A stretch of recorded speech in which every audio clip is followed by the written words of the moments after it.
Welcome back, everybody, to Subverted Subversions, the only podcast on the internet that attempts to strap VR helmets to to free-range chickens.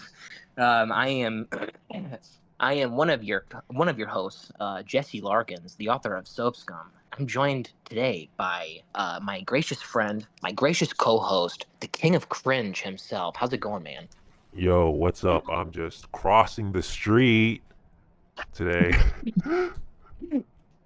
This whole pod is gonna be nothing but the hammiest, worst chicken jokes, and we we are joined by a very special guest. This is a very special episode, everybody. You're in for a real treat because episode 16 we are joined by the founder, the fucking editor-in-chief himself of And Amp magazine, everybody. The author of Chicken World, the disavowed mantelpiece.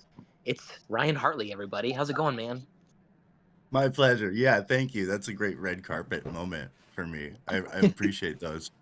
Um, yeah, that's really lovely. I really love what you guys are doing a lot. I got a lot to say. I actually was just brushing up on both your guys' works, and I think your guys' fiction has a lot in common. And what you're doing now, like I love how out of the gate on your podcast, you went for at all Satans, and Yeah, yeah.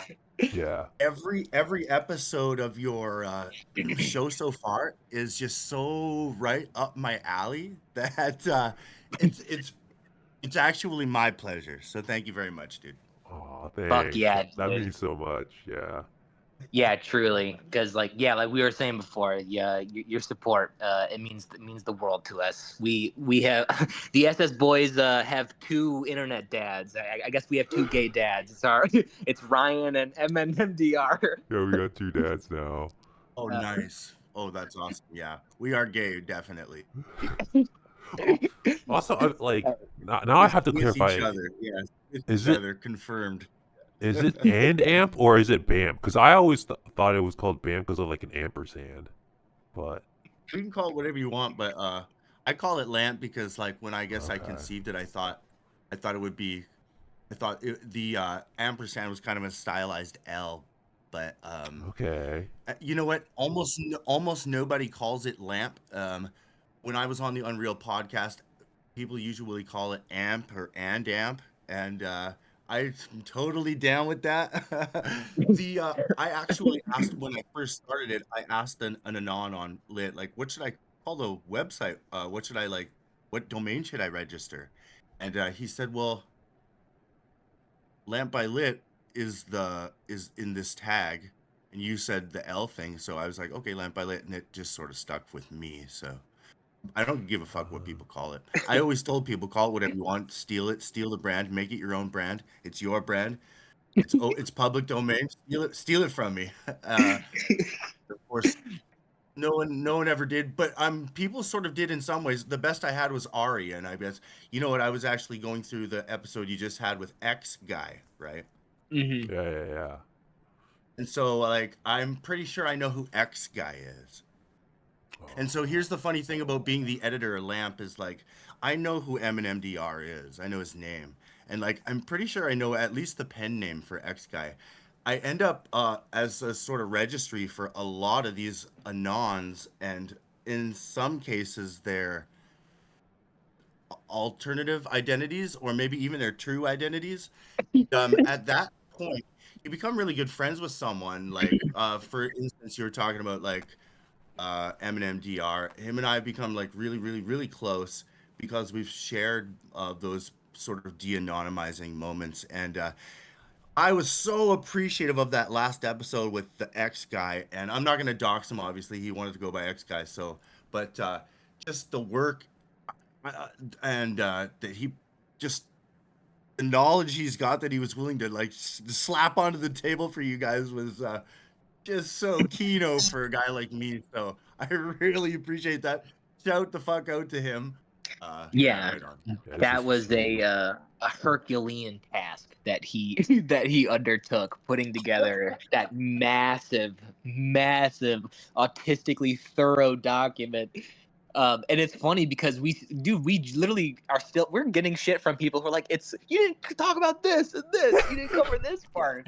We're like, Like, what the fuck? It was 4 hours. bro, you want me to sit in here for like 5 hours? It's like, oh, it It's like, needs I'm to be pretty sure we longer. covered everything. Yeah. I'm sure in a lot of cases there's going to be individuals or writers out there that are going to be hopefully counting on me to talk about like them, and they're in a lot of cases I'm really poor of memory, and for another, there's Lamp magazine submissions were just like a kaleidoscopic myriad of different things, and the running joke was like, you didn't put my thing in, so it was like I tried so hard to put everything in, and the things that he didn't cover are pretty marginal. Pretty marginal. There are things he got to that I thought were marginal. So yeah, I bet I bet they're mostly Johnny Come Latelys, to be honest. You hear that, Gabe? Gabe is a special place in all of our hearts. I don't know if he was submitting. You gotta submit to the god that is Lamp in order to get that kind of recognition, but I don't actually know. I mean, I respect Gabe a lot Yeah, as a Gabe. pseudo intellect.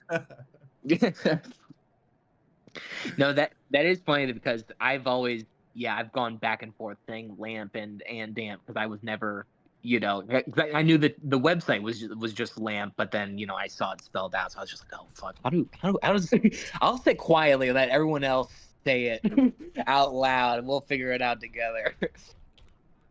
Actually, Yeah, it's a pretty stupid name. I guess it's not a very good name, you know. that's a dope To name. be No, it's honest, the thing perfect. is because I'm like I'm computer forward. Like I'm a computer guy, and like I got onto the literature board. I was always on 4chan, sure, but I got onto the literature board like during COVID, because I wanted to write a book, you know, because I am a fucking sued, and so I was like, okay, let's get it done. And the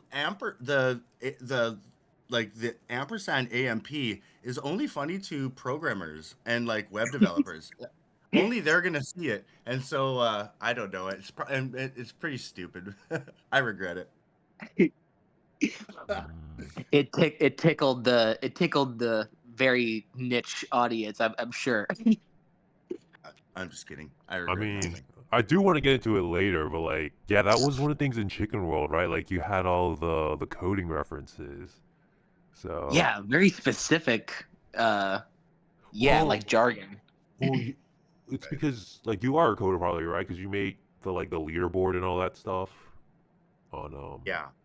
Okay, so yeah, you know how to code. That's how it works. Yeah, I mean now it's really easy because I can use AI to be so much more productive. So now it's like, I mean, I was a web developer, sure, yeah, but now it's like out of this world now. It's a whole game changer now, and I'm able to just do all kinds of cool stuff that like the new year is gonna be nuts, man. I can't wait to even I can just show people what I can do usually just with a few free tools. It's really wild.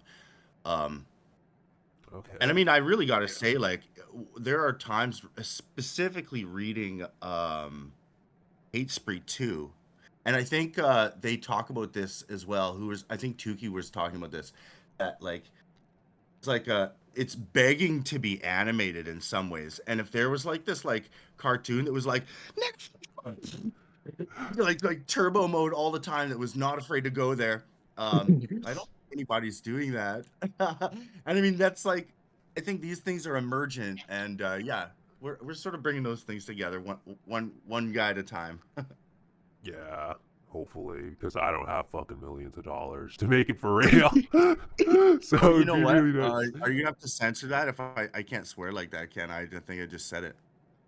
To be honest, I think the audio didn't pick it up, but Yeah, I think it actually glitched out when you when you yeah, said whatever swear. you said.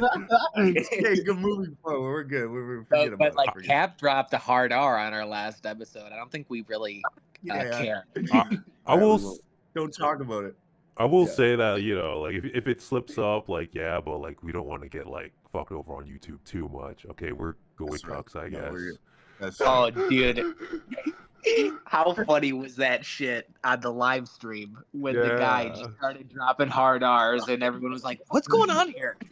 Like, what's Yeah, happening?" yeah. There are dads in the chat, boys. Come on. Some of us Yeah. are at work.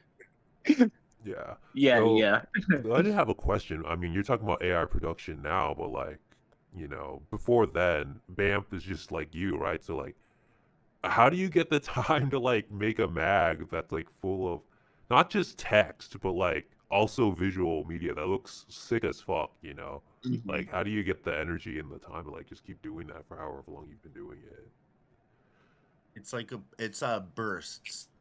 It's definitely bursts. The very first issue was a burst of energy that actually took me from Thursday until Monday of sometime right over the it was the like right as soon as 2021 hit. I was talking about it, we were gathering all the submissions, and then over one weekend, it was like a 4-day weekend, and I barely slept, and I was smoking just bongs of weed. And just I just like autismed it out. There's something that you can do when you have a vision and you really believe in it. You can really just fucking smash it and deliver it. And that's, I guess, like, if it's not a skill, it's definitely it. Like, there's a lot of motivation when you get that final product. And so every time thereafter, it was always a matter of just smashing it out. It like as autistically as I could. And you really have to sort of jump through a window in order to do that because, life gets in the way a lot. And I mean, life just gets in the way. Lamp is a sort of periodical that has no steady. We were able to do it back then because I was like a rambler and I had a ton of money from my old business and I was doing whatever the hell I wanted. And I was on the decline. I was messed up in a cult. I was like smoking fentanyl. Whoa. There was like there's so many and Lamp ended up saving me from a lot of that and a lot of the stuff that you're gonna read on the internet about me if like you do. It's probably true, but finding time for Lamp was just like finding time to save myself, and Lit was sort of like that in general. I was able to go there when I had nowhere else to go and I wasn't homeless. And all of the attention that I got from that and the amount of work I was able to do on behalf of these Anons was really meaningful. And yeah, it saved my life a few times, I guess I could claim. But burst energy, right? It's short. You gotta grab it right by the balls like you're gelding a fucking horse. Boom. And that was Yeah. back in 2020. Yeah, 2020 we gathered everything. 21 we hit the road, and then 21 we like released. There's like it all went down in that year. So how 22 many issues are you at now? we just did 21 number 21 issues. So Okay. there was a bunch of hiatus. Yeah, there's a right now it's a little bit different. Right, I'm on Twitter now. I'm not really on Lit anymore, but I still go to Lit. I still post the results. A lot of the writers that were in issue 21, the latest issue, are still from the original. Like, uh, yeah, I can't really. I mean, the writers that were from, they're in this latest issue span like PM Todd, for example. PM Mhm. Todd is an old school G. He's from back in the day, and he is lit as fuck. PM Todd probably knows everything. So yeah, there's other guys too. Yeah, a lot of legends. It's still lit as hell. So it'll always be Lamp by Lit. I'm just like on Twitter now. Except, well, I'm in Twitter jail, but that's cool. That's cool. That's the only way to be, you know. I haven't gotten on Twitter jail yet, so So Yeah, now I'm you're like, kind of taking like your time with each release. You're not feeling like a certain like release date pressure or anything like that. yeah, that's right. I mean, I don't really care. I think now it seems like once a year might be good, but there are other things I want to do. Um, Lamp is kind of boring. It's like, yeah, I'm super bored of it, and I don't know what else to really say. I mean, it's way post Shark. It's the dead horse, right? It's total dead horse mode. It's probably like it's probably a bit embarrassing for some of the old OGs that maybe don't get it. But like Ari maybe, because it's definitely not the same energy. Although I am super appreciative of a lot of the Anons have come through and really like continued to submit, you know. So yeah, that's meaningful. Yeah, no. Funny enough, I actually submitted like before Soap Scum ever came out, but I didn't make it. I didn't make the cut. Well, that's too bad because there's no it's supposed to be free for entry. There was no gate. There was supposed to be no gate and therefore no gatekeeper. So yeah, that is a bummer. And it's true, and it is probably in the inbox. And the inbox is a bit of a legend itself. I would often hand over the inbox to guest editors from time to time, and at some point it'll probably just be a museum piece. But I don't know that there's a lot of docs in there too, so who knows? Just the inbox. Yeah, like Basically. the like Epstein emails, right? Yeah, it's all redacted once it finally Oh comes my out. goodness. Yeah, that's been mentioned before. It's been mentioned before, but it's it would be a betrayal of trust, you know. I mean, maybe at the end of my days or something. I don't know. I don't think anyone really gives a fuck that much about all this but us. Yeah, not in CIA 70 years. whistleblower deathbed confession.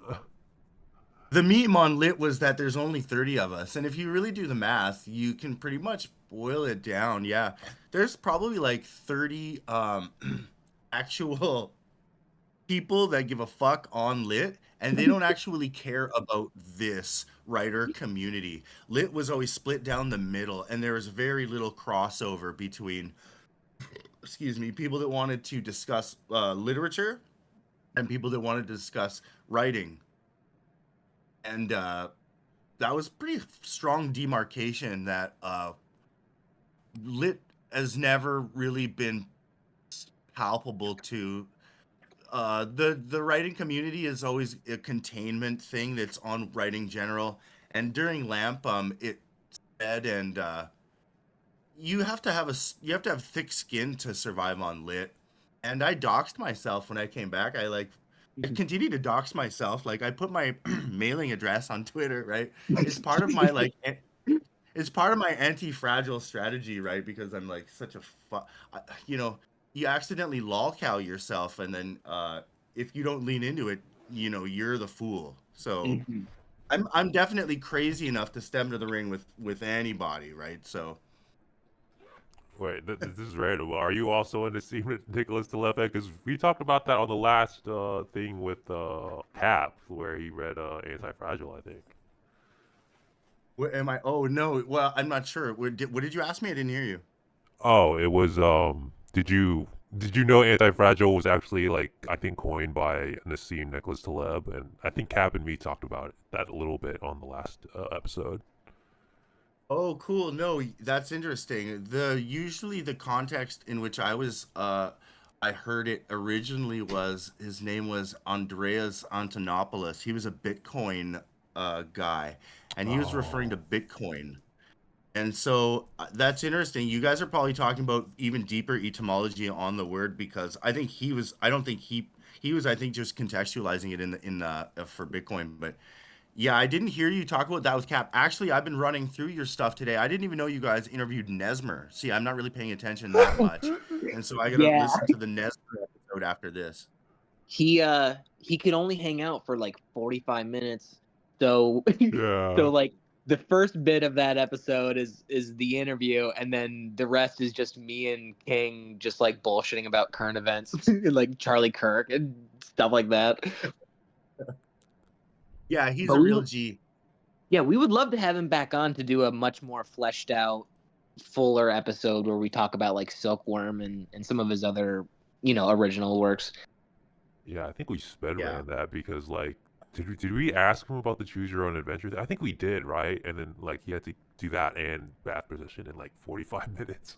Yeah, I was trying to be like, okay, how do we like manage our time with him so that he talks about this just enough, but I can also grill the fuck out of him about all the symbolism, and yeah, so it wasn't the best, but also, it was nice having him on. He was, he's such a nice guy, so it was, Yeah. we'll just have to get him back on and grill him some more.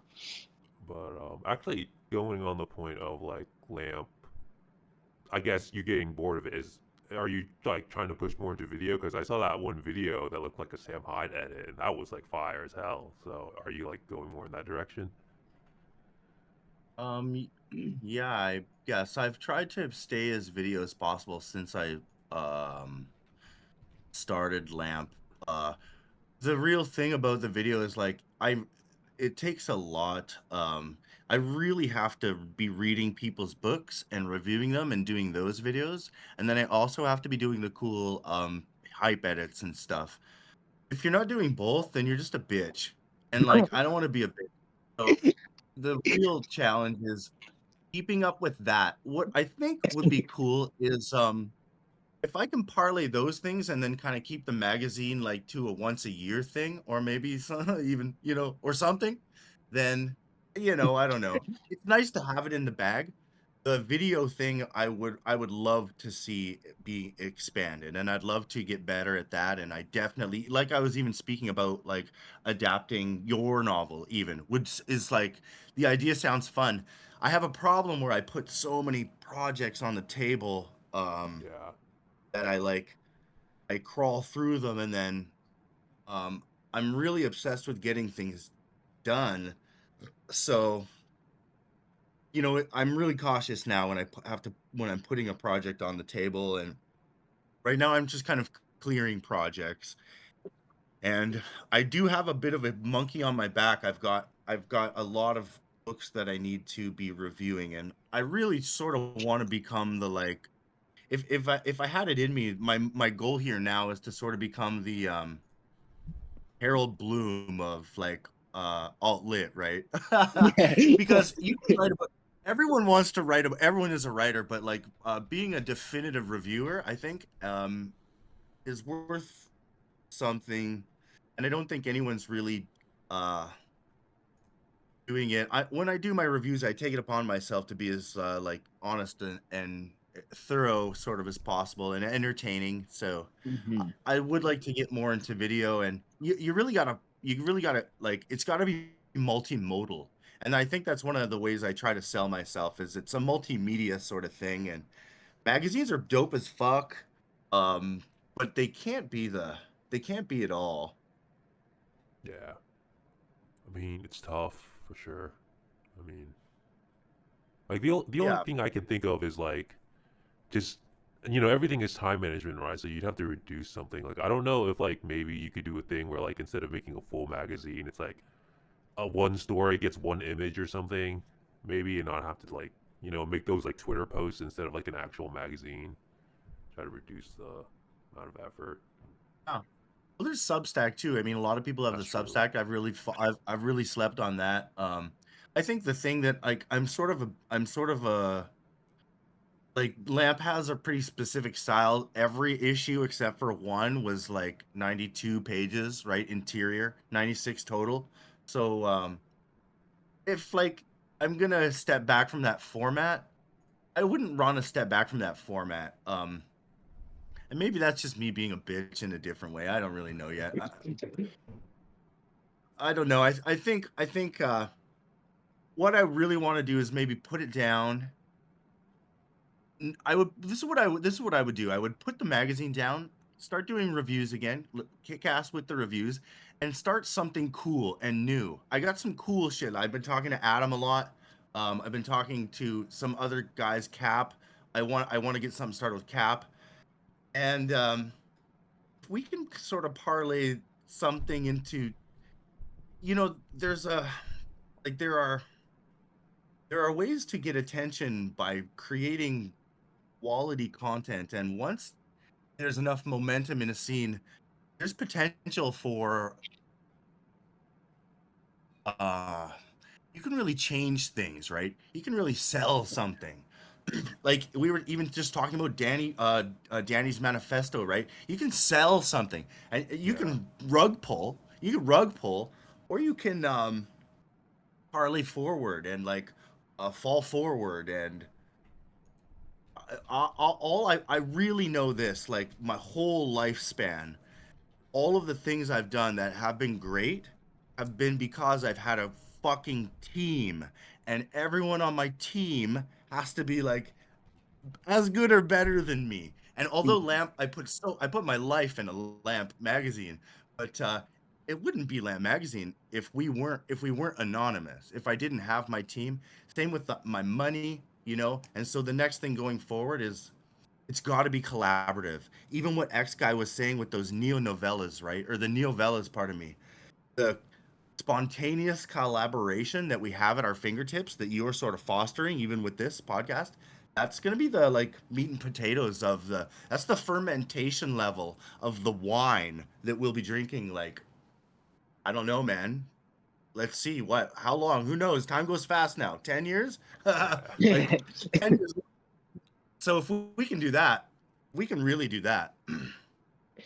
Yeah, I think that what we're trying to do, what you're doing, I think it's all kind of congregating a cohesive sort of unified like aesthetic for whatever this is. And I think especially what you were saying about being multimodal, just the fact that like you can go to Andamp and feel like it has its hands in like all these potential things going on at the same time, but it's all this cohesive this cohesive vision. Yeah, I think is just really beneficial for growing whatever this is. Yeah. You guys do it well. It's really cool to come together. It's really nice for me. Like it's a lot of fun when I can make those videos and put other people's names on them because it shows that there's like a thing. People see it and they see other people's names, they get hyped. That was a lot of the Lamp. I used to call it the Christmas pageant effect.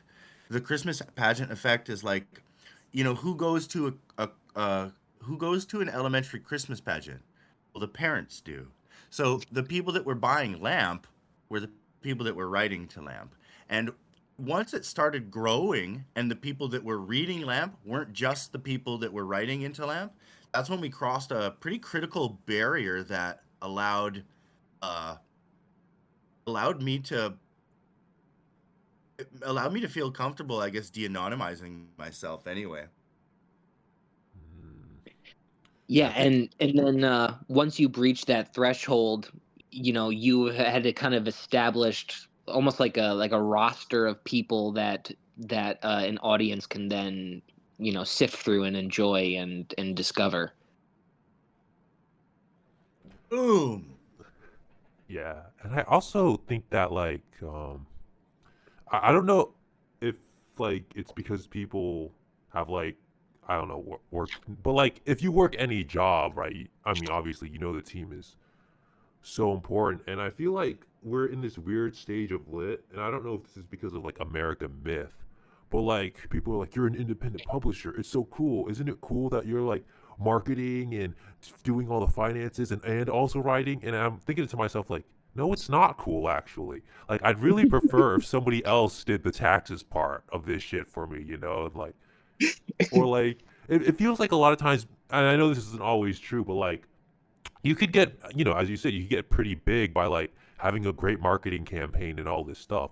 But that doesn't necessarily mean you're a good writer. And I sometimes, feel like maybe people should step back and say, you know, am I a good marketer more than a writer? And maybe I should like help do like, that rather than like writing or something, instead of thinking that we're all like superhuman ubermensch guys. I can do everything. Yeah, that's a great point. There's a lot of infrastructure and I mean like even though a lot of people are their own favorite writer, right? I don't Mhm. Yeah. think I'm really an exception. Of course I prefer like my writing. Usually I'm pretty deliberate. Of course I have regrets in my writing, but I mean uh I think um yeah, you've gotta let a lot of that sort of go. Um, I sort of forget your question actually here. No, but I mean, I was just saying that like I feel like people should like split teams up, and I think value Oh yeah, that's multiple right. teams and Yeah, specialization more rather than thinking because there's just only yeah. so much time in the day, and it's It'd be okay. Well, that's the Harold easier. Bloom thing, right? And a lot of people want to write, right? You really want to get it out Yeah, there and stuff. I mean, the novel that I'm writing now, I think, is a slow burn, and I really want it to be a slow burn, and it's all good. I'll do it on my own time, and I'll do it. And there's a lot of really more important work, and that's actually like taking the temperature of the culture and doing a good job trying to translate that in a way that is cool, right? yeah, Ogden is part of a lot of cool things, and he's trying to get me to do some. I can see time getting in the way for a lot of guys, and I've really decluttered my life, in a lot of ways. I don't work more than I absolutely have to, and I do hang sort of on the edge. I'm smart enough to maybe probably make money, but I just don't want to because it often means doing something that I don't want to do. So, yeah, staying somewhat impoverished, at least as a starving artist, has sort of allowed me to now keep myself rolling. And I've got my job, and I hang on to my job, and luckily right now it's really good because I can. I've been designing. I was doing some design. I did a design for, like I said, Terror House, and then I was nice. doing some design work for Arc Press. And if you look up Arc Press, they get teal bucks. Yeah, that's true. So, Yo, what if you can make money parlaying this sort of absurdity like something like Lamp Magazine into a career, which I've always tried to do, is fall forward. Uh, then you can try to like create infrastructure that does lift each other up, and you guys are doing it right here, all right? And yeah. so there's this like there's a meta discussion, right? Obviously now. So I really appreciate that. Yeah. And thanks for letting me forget what I said and remembering me. Well, I would also like to add, like, I'm also not putting myself out of this conversation. Like, I've noticed, like, I think definitively the podcast is like bigger than my book currently. Like, people listen to that more.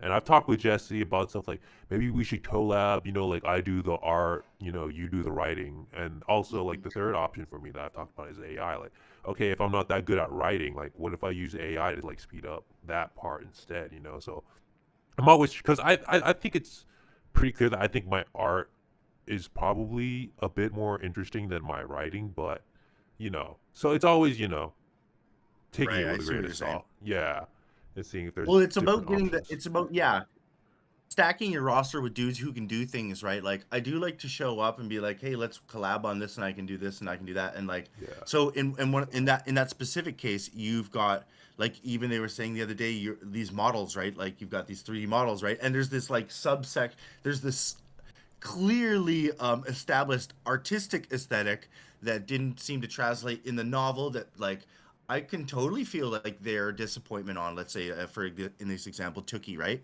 yeah, And so I haven't done a full review of your book, obviously, yet, either of your books, but yeah, like there's a lot of potential for that, and it is tough as one guy to do that. How do you do that? How do you approach it? We're all kind of doing this DIY, so to speak, and there's something about do it yourself that implies being alone. And so once you sort of get together and you've got like a crew, like an art crew, and then it feels so much better, right? yeah, And there is Yeah. a lot of like faking it till you make it. I always wanted Lamp to be like a crew, and it was, but at the end of the day, it's lonely at the top, and it's nice. It's nice when you've got someone who's. It's nice when there's roles and there's an organization, and the best way to really make those things happen is to be a business and to have a company. And so trying to manifest that and configure that properly is sort of my life work. And we'll see, man. The future's bright, and I think we're all gonna make it.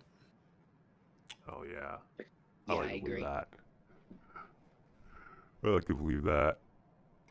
Uh, Yeah, I and mean, I just get just an innate pleasure out of just collaborating with people that I admire and that I trust their artistic sensibilities, and I think like, oh, if we come together, then that's just going to be like fireworks, and we can just make something absolutely new and creative and totally off the walls insane.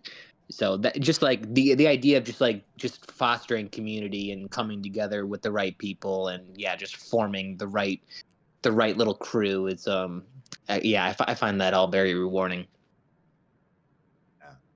Yeah, and I think a great example of that actually is when you did the thing with Adam with the Ha. Like it has the web scroll, like with all the splatters and like the glow. I thought that was so cool.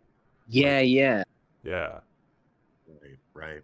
Yeah, well, that I think is going to be a big part of the next thing that I would like to do. It would be like a more web interactive art, like more artistic literature interactive web. You don't want to go too distracting or anything, but in that case, Adam made it pretty easy for me because the piece is really staccato and so I was able to do that. Like there's a lot of things I could have done with that, and actually like it could be better. It's kind of neat. It's kind of a toy though, and it could be a lot sexier.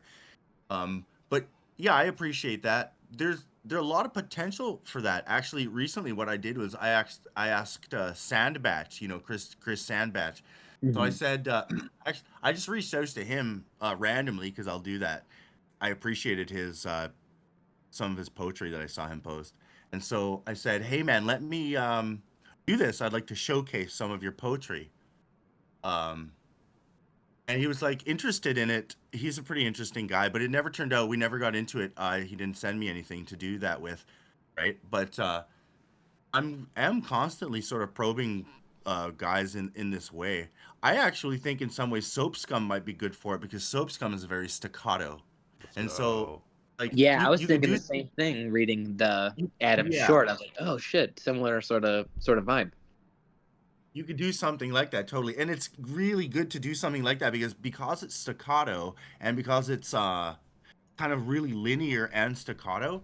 You can change the sort of scene, which in this case is the screen, as you go down. So because Soap Scum is kind of it's reliant on like this is what I'm talking about, like multimodal, like that would require maybe like you could incorporate all kinds of things, if not just a scene but an animation, like a maybe an image of like one of the scenes like the guy fucking the girl at right behind the like or them passing that girl around or like Yeah, so um you know you could so I don't know, there's a lot of potential in that way, yeah, right, that'd be and it's right amazing.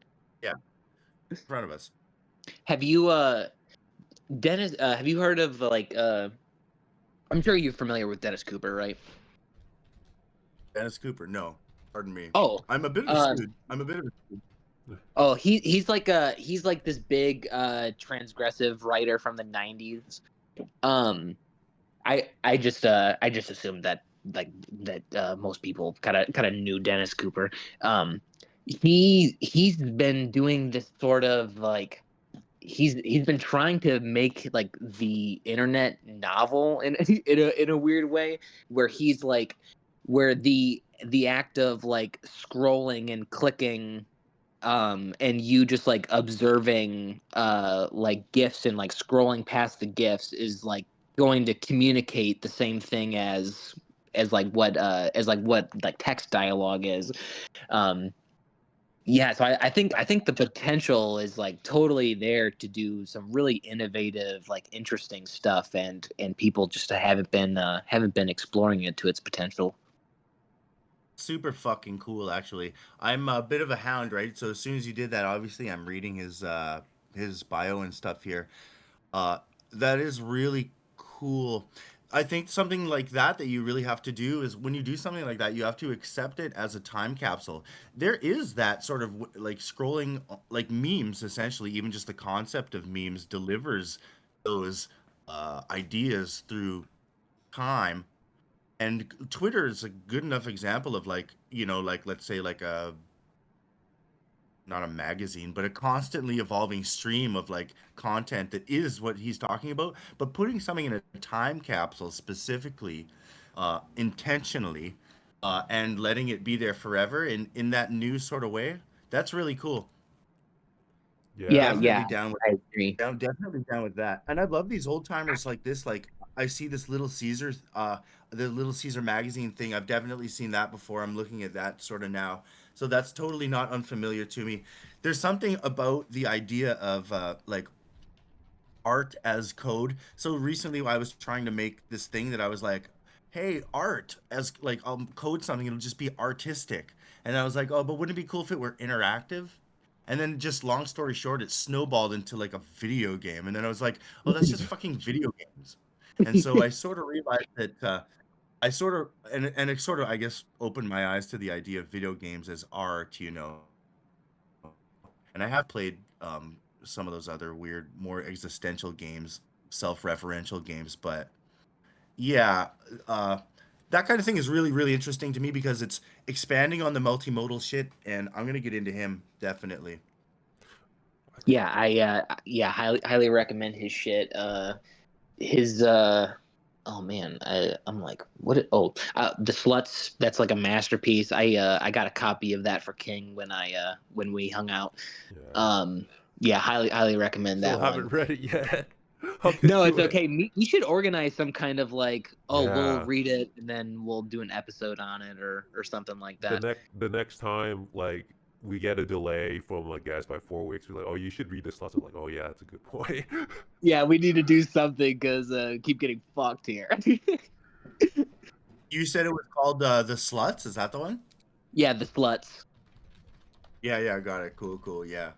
Yeah, Interesting. definitely read that. The whole thing is like the entire narrative is told through you reading chat forums and like bios for people and shit like that, and the just like the structure and the way the story unfolds is just truly masterful. I like I don't know, I am like in total awe when I think of how it's possible for someone to write something like that. Fucking Kino, right on. Yeah, Also, dude. Well, I love that actually. And I trust your recommendations a lot. I've seen you talk about a lot of culture stuff, just jamming on your podcasts and things. Sorry, I interrupted you there, Cringe.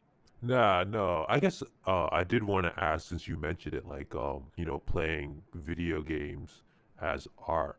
I did like maybe this is like a stupid question, but like, what is art to you? And I guess to give like a more definition to me, like, you know, going through like I would get say like not necessarily, but like let's say leftist or postmodern art, where a lot of things can be extremely like banal, like you know, like the modern painting where it's like just two splashes of paint and somebody calls it art, right? At least for me, the definition that I've made for myself is that art is like utility.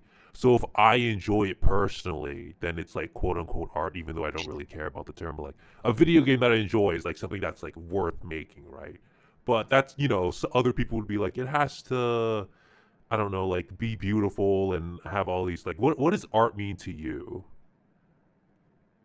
Nice, nice. Um, yeah, this is great. So you know Marshall McLuhan? I've heard of him. I don't know if I know anything Yeah, about Marshall. him. And one of the most famous things. He was the guy that invented. He was a philosopher. Invented the term "the medium is the message." The Right. medium is the message. So, but art to me, this is another phrase that he had. Art to me, art is whatever you can get away with. And what I really think is that um, the term is so ambiguous, and it's come to represent something that it itself, because it's so ambiguous, it's misrepresentative of so much of itself, I think. And art to me is it's the whole spectrum. And as soon as you start admitting that the way people see you is this like through the television of their mind and that you're just a character, then you accept that your life is a performance. And then once you accept your life as a performance, you're not I'm no you're no longer afraid to like be in a cult or be a Nazi or talk about arc press on a podcast when they don't when they don't follow through on their promises. Oh I don't give a no. fuck. You know, I Oh don't give a no. fuck. So like what I'm like, I put myself forward on purpose, and that's art, man. I'm an artist, man. One of my favorite scenes, I think, is in this is a Basque movie. It's the movie about Basque. I hope I'm pronouncing that. And they're at the Basquiat? pardon me, and they're at the gallery, and he does something. I think he does something wild, and he storms off. And the curator's like, artists being artists, you know, it's like embedded in the idea of art that there's gonna be like an element of wildness, just like mental illness, maybe, let's say, or even insight or madness, you know, brilliance and heartbreak, and you're gonna get it all. And yeah, if art is whatever you can get away with, then now you really have to have a discussion about the spectra.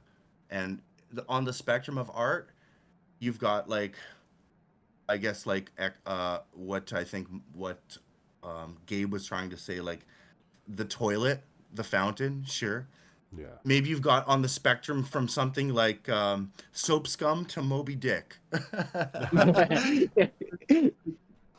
If I like the exploration of transgressive art because it puts everything on the table, and there's very little you can it's just you're painting with all the colors, I find.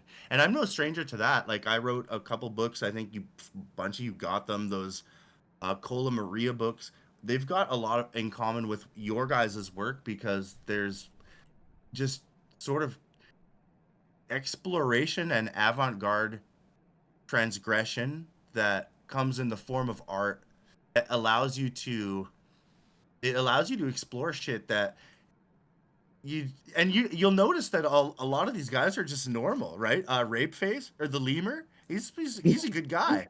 You Yeah. guys are Yeah, no, he's rustic awesome. guys.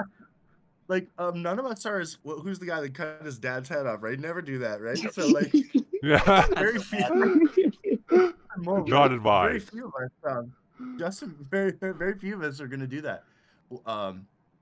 So we like to paint with these colors. So let it be, right? That's okay. Let the boys paint with the boys will be boys. That's where we're at. Hands of the clock, I call it. It's the hands of the clock. The hands of the clock have gotten here. Let's like respect what time it is. Wait, so just to clear that up, did you write Karma Horror, or is that just another guy?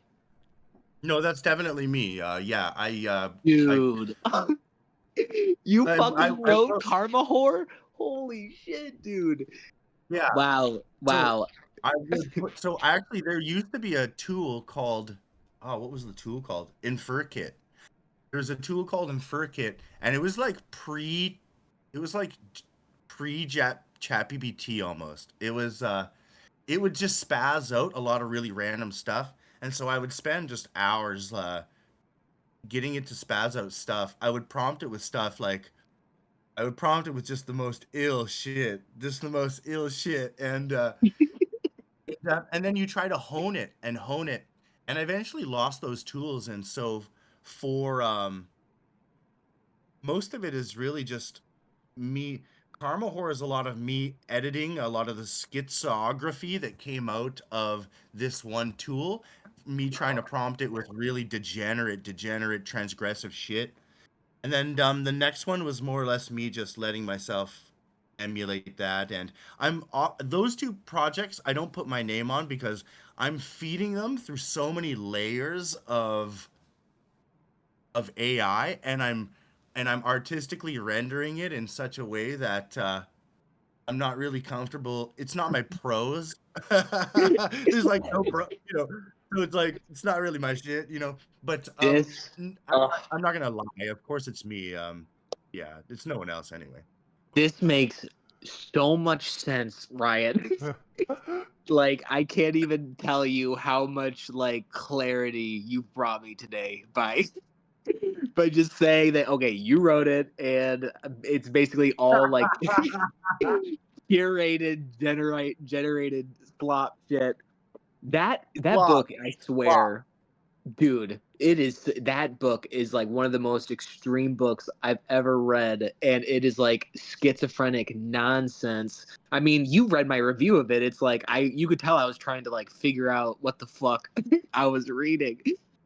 But I mean, I love that book. Very funny. It's not more intense. It's actually not more intense than Soap Scum or even Hate Spree, even Hate Spree 2 for that matter. There's a lack of coherence, and what's really fun about reading these things it's this extremeness. Like when I can't wait to get the paperback of Soap Scum. I can't wait to do my Amazon Christmas thing here, but like Yeah, there's hell yeah. something about cracking a book a book open to like a random page and just and just getting like a mouthful of fucking cum. He's like, what the fuck did just happen to me? Like, I just got blasted in the what? And this one, I just get blasted, sprayed with blood on the next page. Yeah, And yeah. that's really fun. I got that from both the your shit, and I got if for some reason I think we all owe a lot maybe in some ways to MNMDR. Not like we all read For that real. shit directly first, Mhm. but there's definitely like a cultural vein. Oh, you dropped out for a sec. That's Yeah. right. No, that's right. It's a cultural vein. Boom, from him to Oh, us. okay. Yeah, boom, there you go. Yeah, No, there is I mean, King was directly inspired by the title headings and yeah. shit like that, and um you know, like I mean, I knew about I hadn't read it, but like I knew about that book definitely, and it just like it was also in the periphery of things that I like, you know, oh, I'd love to have you know, hard R's in my shit. I love seeing hard R's in my work, you know, and you know, if everyone else, you know, not everyone else, but I'm like, if these guys can do it, why the fuck can I have my cake and eat it too, kind of thing. Yeah. And And it's like, Delaney has like characters literally name the N word, and you know, like, I, god damn it. as you said, like, it's so, I, like, it's so cool that I feel we got inspired by NMDR because there's so many other choices from, like, the alt-lit, I guess, scene where, you could pick something and it just wouldn't be as exciting. Like, NMDR really, and it's so crazy because he did it in 2015 too. Like, come on. Like, that's just, dude Yeah, was way yeah. ahead. Dude was looking to the Yeah. future. There's gonna be a whole like the lemur is a whole Pandora's box. The real thing is this is kind of my thing. Like there's there's the history of lit. I honestly think in some ways the lemur is a bit of a main character. There's a couple Mm. guys that I've come into contact with a couple of dudes that are that have been there the whole time. And um Russia, the lemur, justice, uh the real Pandora's box of the lemur will be like unwrapping all of his work and figuring him out. And I really appreciate just the amount of fucking just nose bleeding he does constantly for his work, putting it out there. And yeah, like I can't really say enough about him. He's one of my closest confidants, and him and I are really, really close. I think that his work is gonna explode, and I'm gonna shield his shit until the end of time, big time, big Yeah. time. Yeah, totally agree. Love I absolutely adore his shit, and just can't, and I mean, just excited that he has so much in him still to give. For real. It's wild. Yeah, and there's a lot of stuff going on behind the scenes, even right now. Even so, for a lot of us, right? So I can't talk about a ton of stuff, but he's a screenwriter, so What? you know, um, Yo, that's there's crazy. uh, Mm-hmm. Uh-oh. Excuse me. So, yeah, there's always so much happening for everyone, and we're all gonna make it. Um, I'm really Yeah. bad. I remember, so, like, one of my bad habits was constantly de-anonymizing people too. Like when I actually made an unboxing video for the lemur because he sent me a book, his book, and a letter, wrote me a letter and everything. And Wow. so I put it on YouTube, and he was like, "You can see my name and address right there, Ryan." So I'm like, "Fucking take it down from YouTube. Get that off there." So, like, I try to be as careful as I can, of course, but when you drive the Cadillac, sometimes you just like gotta spend a day sober. Yeah. a No, that lot of makes these sense. old timer dudes, when I de-anonymized myself and I became Ryan Hartley, and that's my real name, right? By the way, like when I became myself on Lit, it did sort of demarcate, and a lot of dudes that I used to talk to, I just never talked to again. Like Prussia. Prussia was the guy behind Corona Moran. Prussia pretty Oh. much organized. Russia pretty much made Corona Moran, and he had a big hand in Hypersphere, and he also, without doubt, worked on totalitarianism as well. And so he was the guy that designed issues issues 4 and 5, Lamp Magazine. He was the editor in chief, issues 4 and 5, and he did the cover for issues 4 and 5. And so one of the few times someone else actually did the cover art. Uh, and so this guy was the guy in charge of Corona Moran. Like I said, I talked about this, I think, on the Unreal podcast. He ended up, I didn't speak to him after I de-anonymized myself and I became Ryan Hartley. Same with the first guy that wrote The Justice System, the crown jewel of Lamp Magazine, the very first piece that was ever submitted, and to this day, the very best piece that was ever submitted. And that's no shame to anyone else. There were other pieces that were submitted that were actually much better. Husky Mutt Puppy. There's a lot of things, a lot of Zulu Alispa's work I really am favorable toward. The very first piece we ever got was from a guy named, well, he was anonymous, but his piece, The Justice System, belonged in Rolling Stone. It was so good, and that was the energy that got this whole thing going. After I de-anonymized myself, of course, I never heard from him again because they didn't want me to, I think, talk about that. These are real anons, right? Yeah. Real anonymous. Mhm. So you got to respect that too. So do they just like not like real life? Cause like if you like, cause it's not like you're doxing them. You're just being you, and like they just don't want to Yeah, associate with like real imagery. Is that kind of their vibe? just a vibe shift. It's just a Okay, vibe shift. And that's one of the interesting. biggest things about 4chan is just the culture of anonymity is so embedded that the vibe Mhm. shift, when you put your name on 4chan, it's actually it's weird vibes. And so that's why I'm on Twitter now. I was told this a long time ago by guys like Zulu, Alitzpa, and that. So uh, that's okay for me. I accept the vibe shift. I'm part of it. I've done that a lot. I take responsibility for whatever like energy shift that I'm a part of, and like I'm here to bring people forward into the next vibe. Yeah. No, I think you're correct though. I feel like not necessarily and anonymizing, but like the vibe shift feels like things are getting more real, or like we're moving away from anonymous. I mean, because like theoretically, if you're writing a book, you're giving your information to Amazon, right? Some freaking Amazon intern knows who I am. So and they could leak it. I don't So we're all it's kind of the whole movement is kind of moving in this direction of somehow trying to make real companies, real products that, get tied into the real world. So What do you think, Jesse? yeah, what do you think? I What do you think? Are you a fake guy, Jesse? Is Jesse not your real name? well, there is definitely a it's like yeah, that's definitely synonymous with 4chan that they kind of don't respect you if you if you face docs and just present yourself for who you are. And a big, I do Rape Walker live. You see my face. I am who I am. My name is Jesse Larkins. Like you could try to fire me if you wanted to. You could try to ruin my life if you wanted to.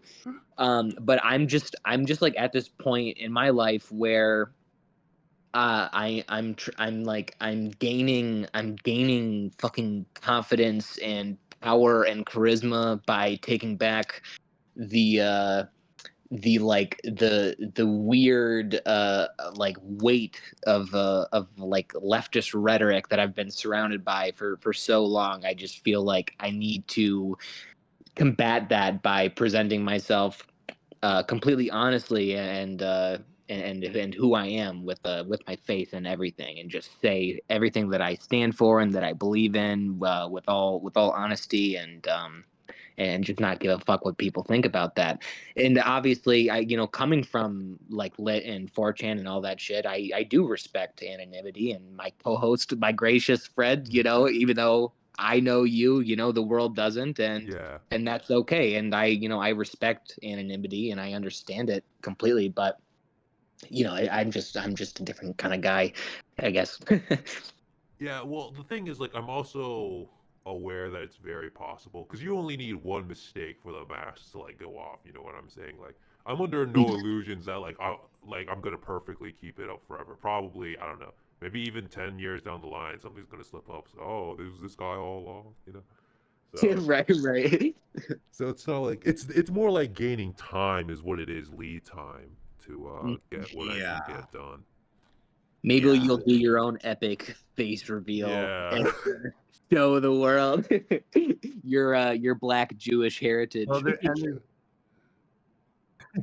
yeah, totally. Well, there's no rush. There's no rush to de-anonymize yourself, but there is a conversation because, like, around me, like, let's say, like, okay, so Toxic Bro Dude, for example, Toxic Bro Dude, um, he's pretty. He wears himself pretty on his sleeve, so I don't think he would give a fuck if I spoke to this. But like, um, considering struggling with the idea of like what to do with your pen name, right? The relationship that we have with our pen names. Like, let's say even in the context of someone that may have been like, let's say worst boyfriend ever. Worst boyfriend ever is he's got like a pretty big following actually. So like what's his relationship, right, with that? Or let's say Ryan Specs. Ryan Specs has been in Rolling Stone. Is that his name, right? So there's a conversation that's to be had. Yourself, Cringe. You're like on the altar now, right? Like, I don't think there's a rush to getting it done. I don't think you have to rush toward it. It's part of the culture because it's not really traditionally safe to just express yourself. We do have freedom of expression, but we also have been countered with freedom, or I mean with the consequences, right? That's the consequences that are right there behind it. That's what they say, that our freedom of expression results in consequences. And so the result of that has often been anonymous, and that anonymity and its functionality, its utility have been the bed through which all of my whole literature movement, or sorry, the movement I've been a part of was embedded, pardon me. And so it serves a purpose. I don't, I try, I want people to know that I'm sick. That was the whole point, right? Like, once you're a lolcow, you're just like, you're good. But there's also something to be said. Like, there's a bit of even mystique, let's say, with Toxic Bro Dude, with King Cringe. Like, there's something that you can't undo once you do that. And I don't think there's a rush. It's definitely worth thinking about, and I think a lot of us are thinking about it. And yeah, I'm here for you, bro. Oh, yeah. When I get fired from my job, I'll be thinking of you, Ryan. No. Thank you. Yeah. No, No, the King Cringe persona is perfect. yeah. No, it's Yeah. it's been an hour. So do you guys want to talk about Chicken World, or you wanna Yeah, I Okay. actually had a perfect smooth transition right Oh, into okay. it. Sorry, I fucked up your game. Yeah, go do the No, smooth no, it's transition. okay. You just throw grenades at it. It's all right. Ryan, are you telling us that you're not an Asian bitch? Are you actually a white guy with long hair? Oh yeah, that's right. Strange. That was funny. Like to. I'll probably just keep doing that. I'll probably just use her. I thought that it would help just sort of in the like universal algorithm, like God's algorithm. I thought it would just boost me a little bit. Are you gonna use a different Asian woman each time, or just like a random, just like a random person? If I don't have that picture, I'll still use that one. I want to use that one. She's the one. That's AI generated. That's so funny. Yeah, I've got I definitely we gotta tweet that out soon as you're out of cyber prison. Yeah, I'm sure I've got the graphic in my canvas somewhere. Yeah, Yeah, yeah. we'll use that as the marketing meme for the for the post Yeah, for sure. Ryan Hartley, my Asian waifu. Yeah, yeah, um, so yeah, I guess if inside joke for the Chicken World fans out there. If any, for those of you who stuck around to the end of Chicken World and saw that Ryan, for his author photo, just stuck an image of a smiling Asian woman on there, and just like the bio, just is substitute professor emeritus of advanced and applied potty training at the Enfield Tennis Academy. So yeah, really fun stuff. And I thought that would be just like a maybe a clunky but slightly That related transition into Chicken World. that's just for the fans. I love that a lot. Yeah, Yeah. yeah. You know what? And that's Um, also a result too of me not wanting to put my face on there. I would have just put my face on there, but I thought it was corny. So I was like, oh, I'm like face fagging. It's called face fagging, right? I'm face yeah. fagging in my own book, and now I'm shilling my book on 4chan. That's kind of a bitch move. So I thought, fuck it. No, it's no, much better this I way. loved it. It's funny. um, so Chicken World. Uh, let's get into it. Yeah. So do you kind of want to give the people a sort of generalized summary, and then we can just really start breaking it down? Yeah, Chicken World. It's a tragedy, man. It's like my friend and I were joking around. I moved to a farm. I moved to a weed farm, and my friend comes over. It was, and he's like, "Man, check out this article. This is real. Dudes want to like strap VR onto chickens to improve their lives because it'll like simulate a field or something when they're really in a cage."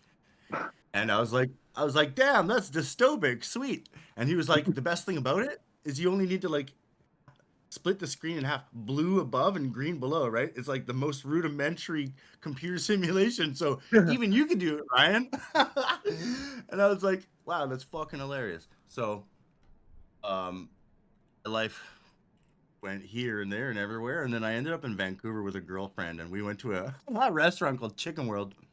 And I was like, wow, okay, I gotta do this. So Christopher Hawley stuck. He's a lot of, I think for me is it's really just practicing, man. I'm practicing, and I'm doing it sort of on my sleeve, but I'm practicing how I want my voice, my novel writing voice to be with Chicken World. We've got our main character. I try to make it short. I've got 35,000 words. I want to make it punchy. Unfortunately, I don't really get to the meat and potatoes until halfway through the book. About halfway through, it's supposed to be hilarious because things just are hopeless for this character. Mhm. And when you finally get into it, it's supposed to be a bit uplifting because maybe at the end there's a cliffhanger, and the cliffhanger says like, what happens? Now, looking back on the book, I'm proud of it, but I don't really expect a lot of people to have read it. and and to be honest, I am a stickler for prose. When I made the book, there's a bunch of errors in it, and I'm still constantly. Finally right now, if a guy were to go buy the book right now, it's perfect. Finally, and I don't have to look at it ever again. But what happened was I published the book, and this is talking about the book itself and writing it rather than the story. So I guess we can talk about the story. Let's see here. Well, what's funny is that I wanted to play with the idea of fate. And the best part is this. It's like at the beginning of Macbeth. At the beginning of Macbeth, you got the witches. And what they do is they're like, these things are gonna happen. And the guy's like, ah, fuck. And so as soon as the first prediction that they make happens, you know that there's this like unstoppable chain of events. And so um that is what I really tried to do in the book. And unfortunately, it's like if you've ever seen the movie Death Becomes Her, it's a bit of a 90s movie. Death Becomes Her, Meryl. Yeah. So it's such a good movie, but it really takes like there's like 40 minutes of buildup. And like you gotta be there. You gotta be there for the like character, and you gotta be there. And in the end of the book, I wanted to make sure that people that were really paying attention had some payoff jokes. And the joke is that it's a tragedy, and that like what's he gonna do? And I wrote it so quickly. I am proud of it, and I've made sure that it still holds up to my standard. Um, yeah, yeah, Chicken World, partial to it, partial to it. It took me. I wrote it in a month, and then I edited it in a month. And then this is what really happened. I put that out, and then I actually lost right after I wrote it. An issue of Lamp magazine, boom, and then I wrote and released Chicken World, boom, and then I came onto the scene, and I was like, new Lamp, Chicken World, Ryan Hartley, this is what's up. And then right there, before I spiraled out and went somewhere else, I got locked out of my Google account. So I got locked out. I got locked out of all of my manuscripts. I got locked out of. It was so devastating because I two-factored my phone to an old phone that it finally fucking jammed up because I lost some cookie, and I wasn't paying attention, and I lost like my old YouTube. I had an old that I had like a bunch, like almost 100 songs that I'd written on YouTube, and then that's all still there, just preserved kind of in ice. And I wrote like almost half a book of a choose your own adventure. I was writing choose your own adventures.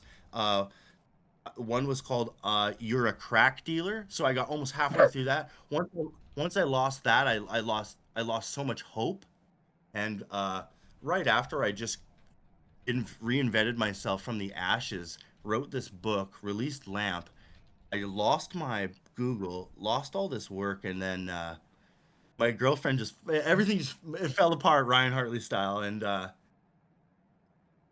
yeah, I tumbled away and had to rebuild again later from the island, whereupon I still live. I think this But just proves that you should never do a choose your own adventure. Like those things, they just Yeah. kill. That's true. That's true. There is a curse. There is a curse. We were gonna work together, Nezra and I too. We were doing this right when I came back, and I was like, I'm writing this choose your own adventure. And Nezra was like, we're doing that too. And I was like, oh, did I cop your shit? And he was like, no, of course not. He was like, no, of course not. Like, there's a bunch of us. And that, I'm not sure if I'm allowed to say it, codename Pancration, but that is still sort of in permanent hiatus. And although Nesmer is a great leader, I'll follow him. He's there's a lot. It takes a lot of work, man, and he is marshaling a ton of resources, not just for that project, but for a bunch of really cool projects that haven't materialized, because it takes just so much damn work, you know. Yeah, because that's like writing 2 books or something. But yeah, 2, 3. I appreciate that you guys read Chicken World. That's really neat. If you have any like questions or anything, then that would be kind of fun. I can answer them for you regarding the book. Yeah, I just wanted to really get into it and kind of poke and prod and all that stuff.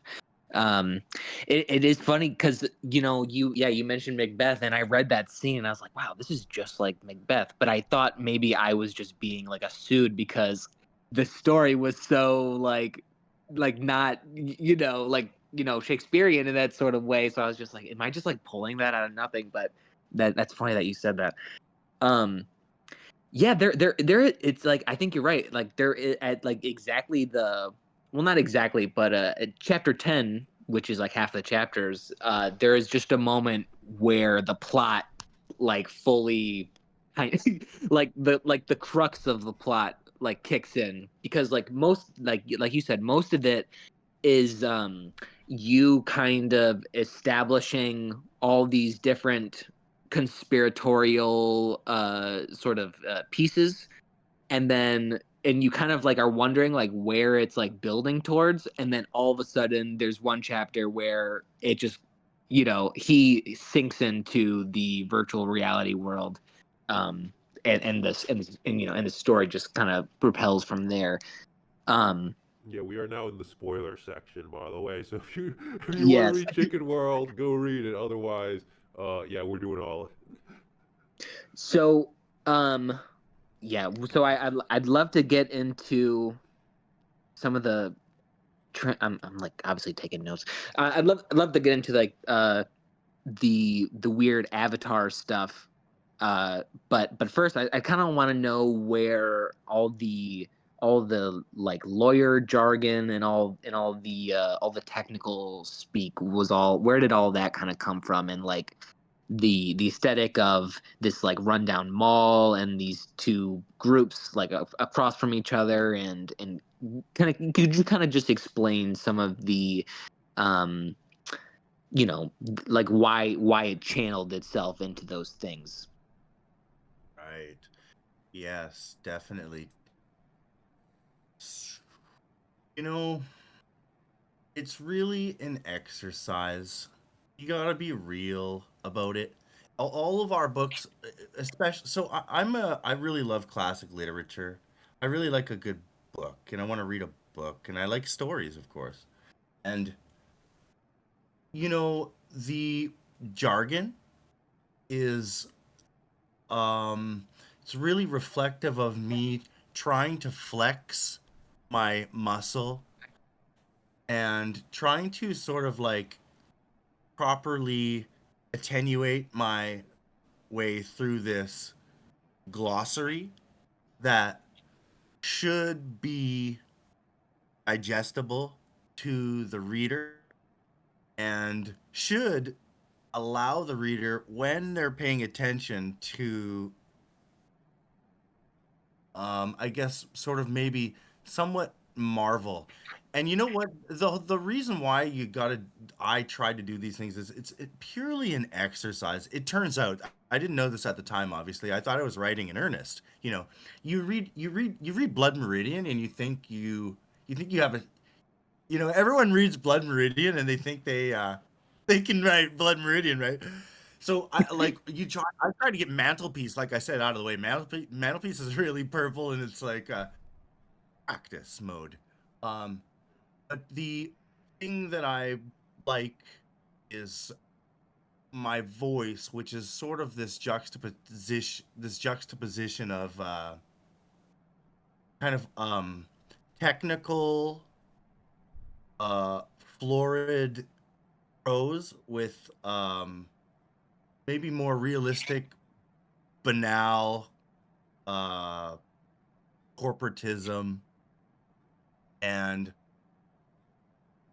there was at one point in the novel where I realized, man, I'm just gonna keep writing this sitcom about this business if I don't get into Chicken World.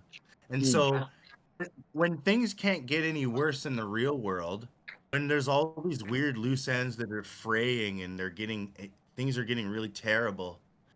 When things can't get any worse, he falls into Chicken World, and and the only thing is like at that point struggling to make sense of what is going on, and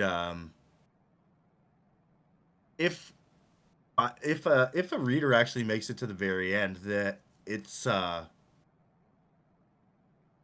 don't even really know what really happens in the very end.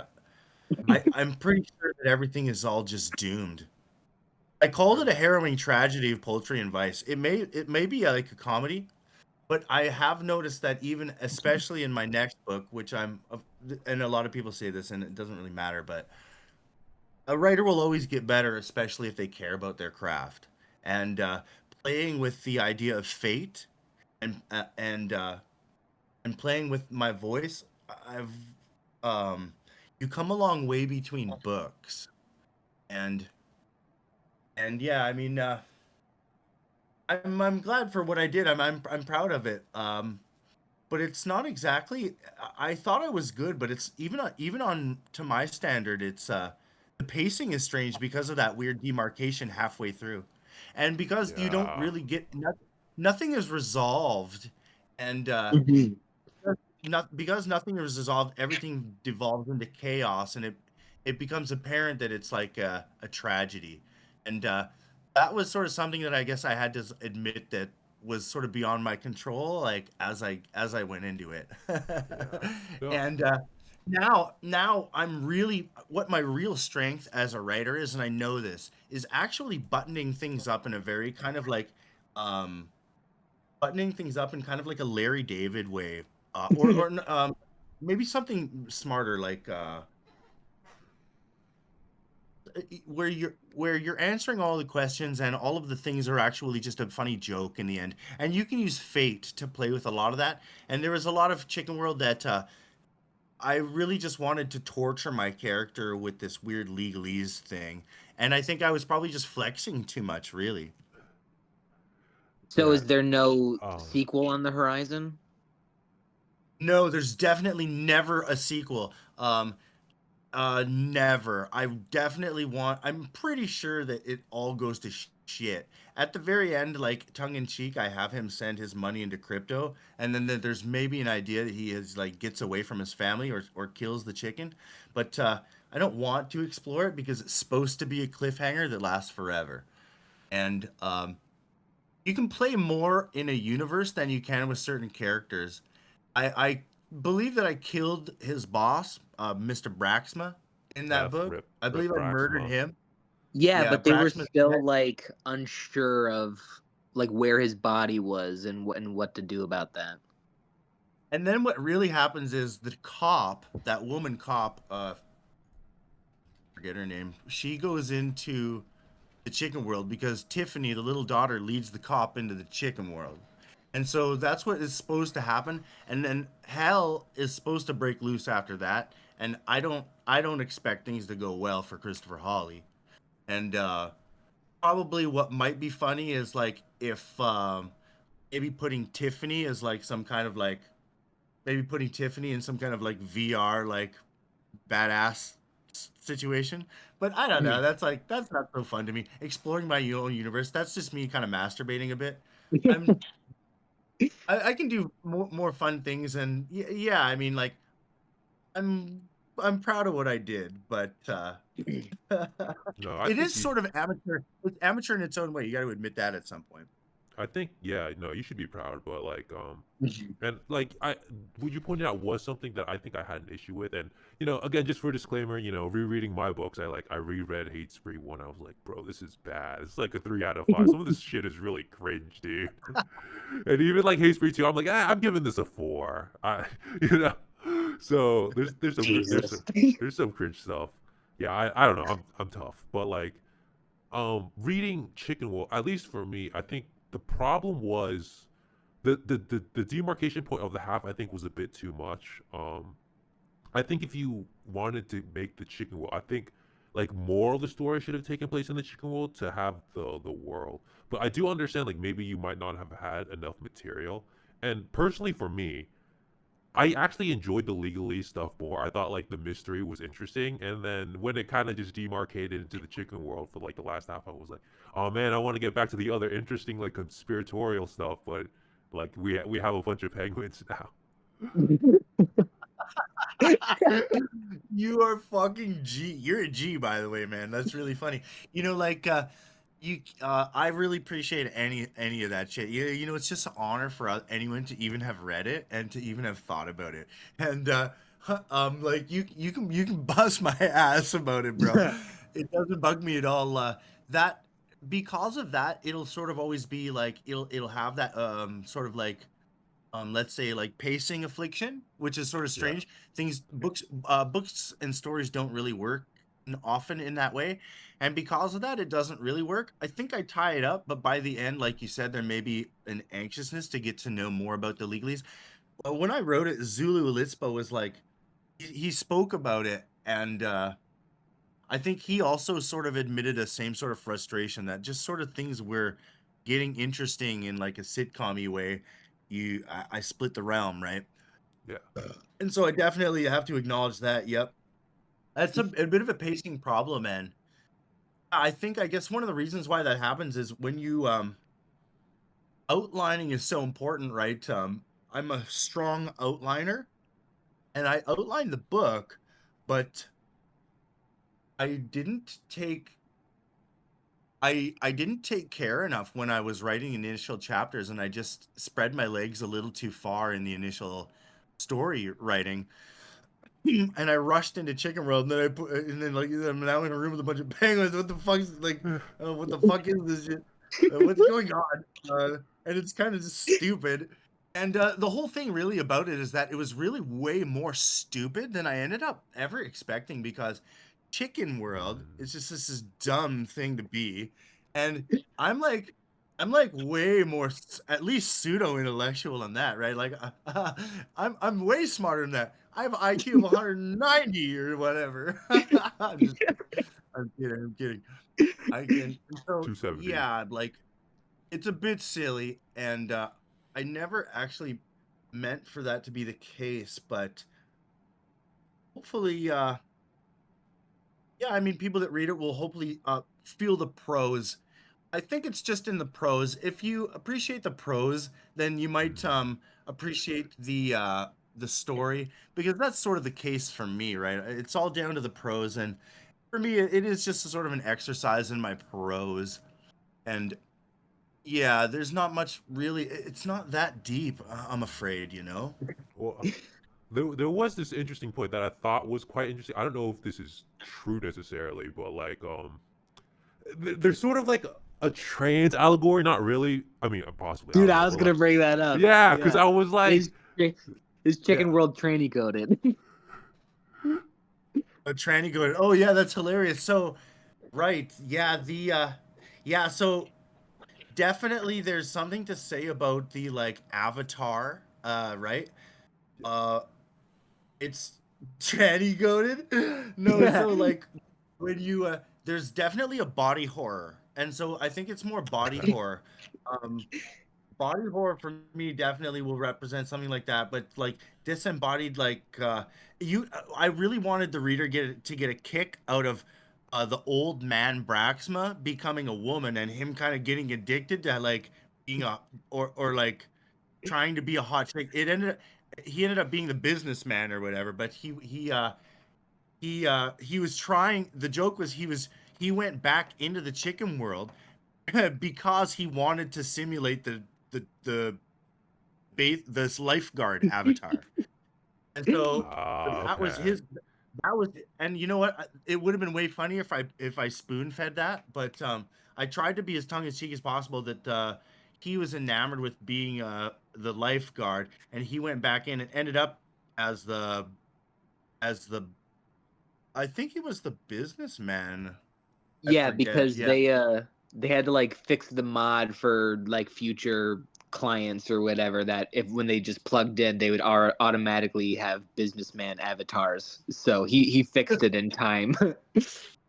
Right. Thank you. Well, but I also thought it was again, I thought that was really smart. I don't know if it's like you were planning this, but like his name is Christopher Hawley. So like he is Hawley in the real world, right, as a dude, but then like he also turns the name is also Hawley as a female in the digital world. Which is also a female name. I was like, oh, that's actually pretty smart. Like even coming from that, like it didn't flip, but I thought that was like a good choice in terms of like getting like a ambiguous message across, just in terms of sheer technicality. That's hilarious. Wow. So no, that's actually unintentional. So like Yo, that's crazy. when he goes to Chicken World, he actually sees a statue of himself.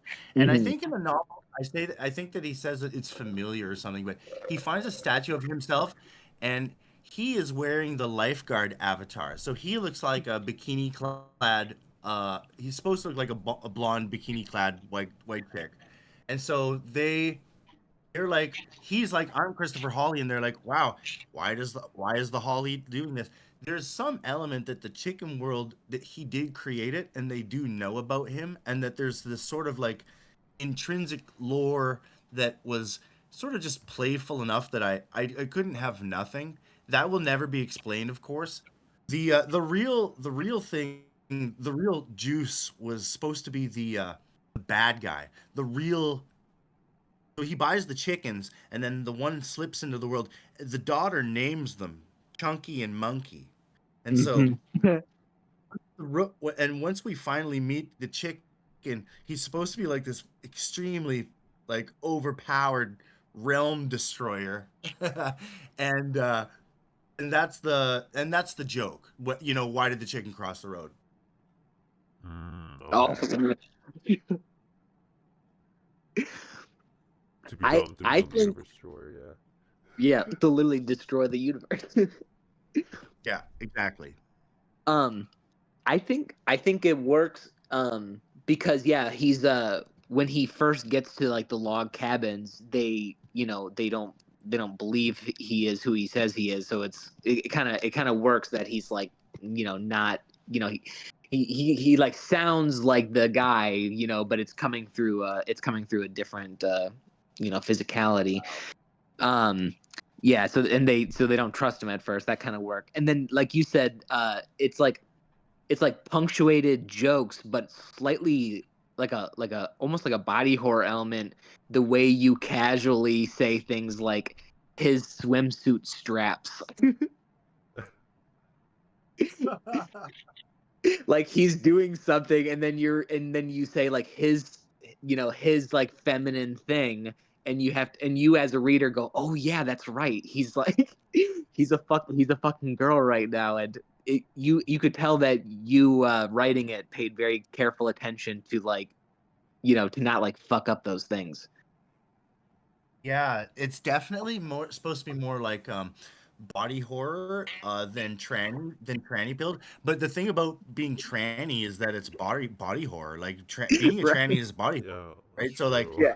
there's a lot of like it gets real mental and like it's supposed to be fucking weird, right? I uh I think like my favorite character is Braxma because Bro, me he too. I probably like was I was gutted like when he die died. happy. Yeah. Yeah, dude, same. And you know what, in the scene when he's like when he's like when he's like he finally meets up with Holly in Chicken World, and he's like, and Holly's like, oh my god, this is horrifying, we gotta get the fuck out of here, we gotta get the fuck out of here right now. And Braxma's like, this is incredible, like you did it, you solved it, this is way bigger than like the chicken thing, this is awesome, like I this is it. And he's like in denial about the fact that you can like die, and right, that you're gonna Yeah, die. yeah. And so that was sort of I tried to I guess play with that a little bit.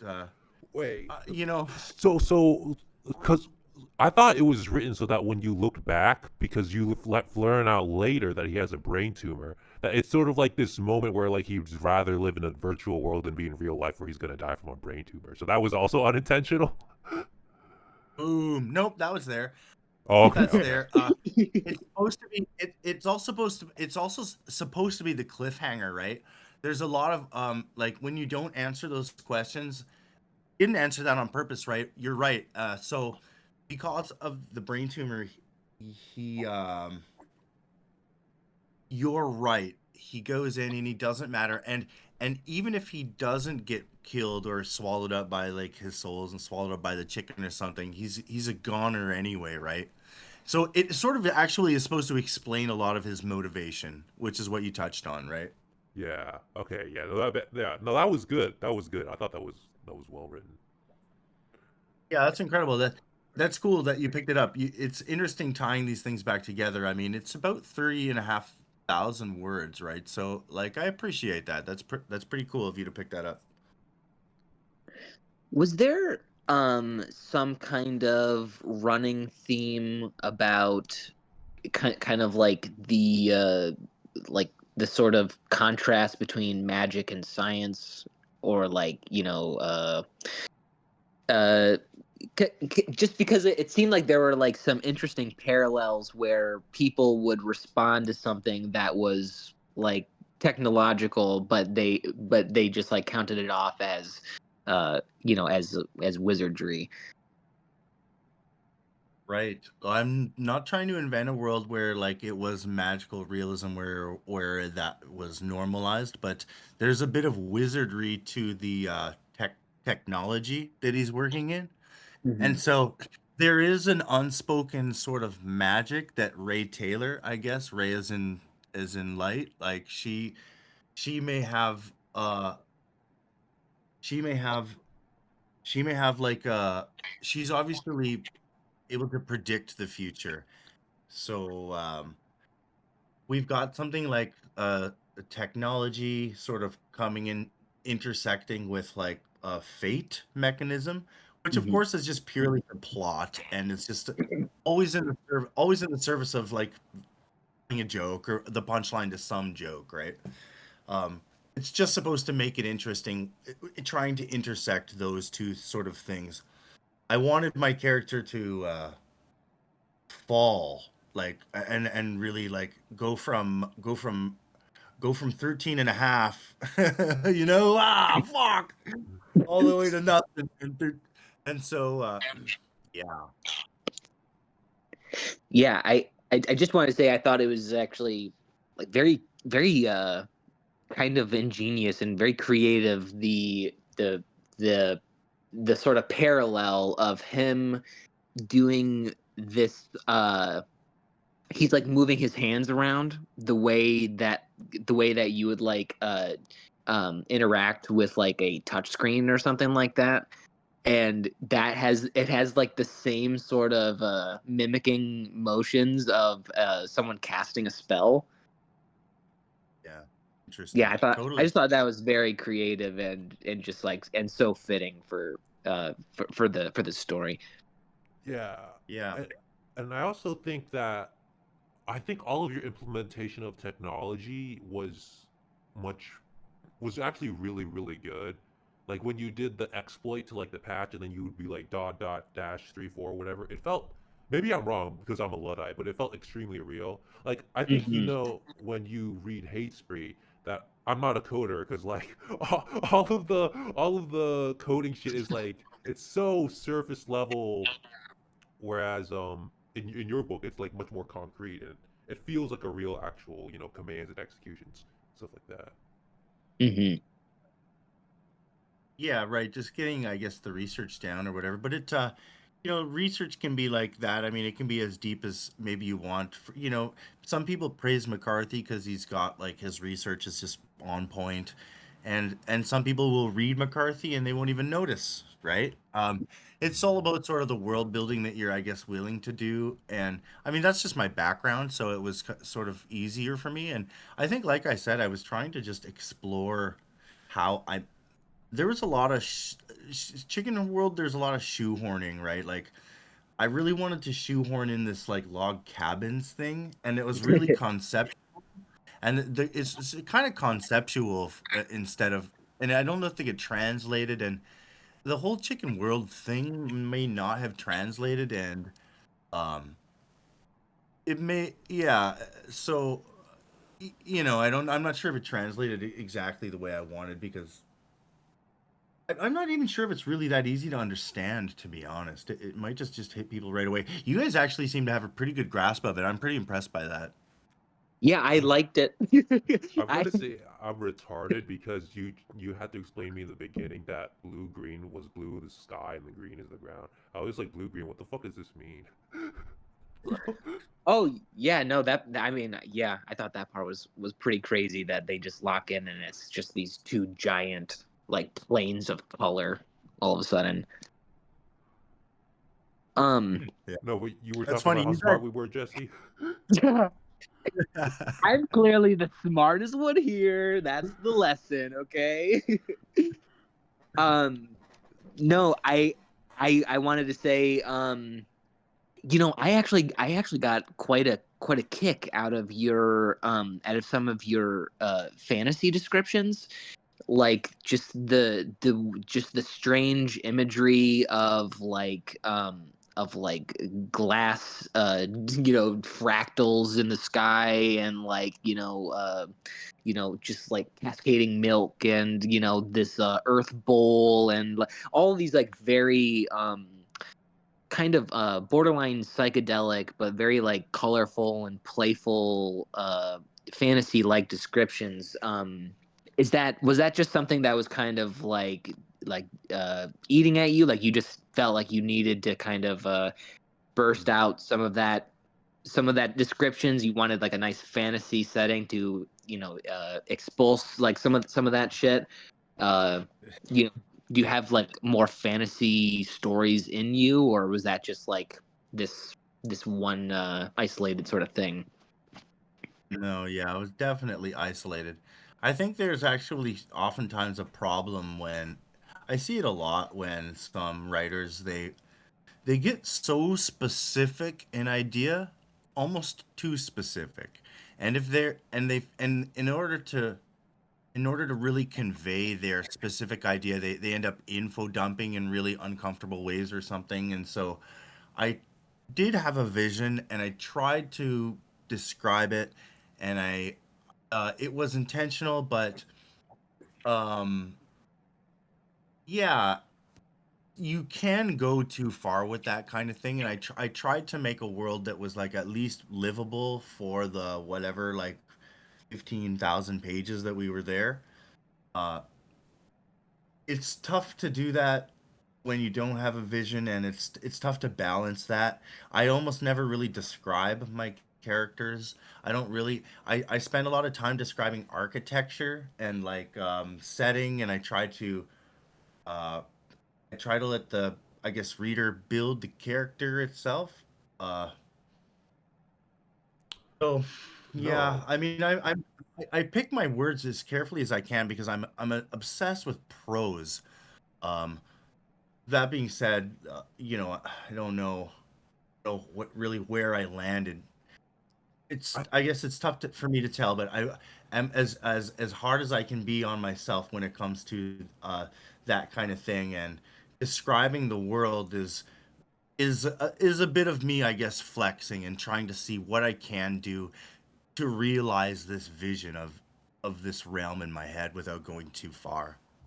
I think you're correct though, in the sense that I think not describing the characters was a really good choice because I think that certain words hold somewhere weird in like an inherent meaning, and you can definitely catch a vibe for what the characters, and that's honestly all you need, right? And that's giving just enough for the reader to know what your character quote unquote looks like just from the vibe prose alone. You don't need to like explain everything.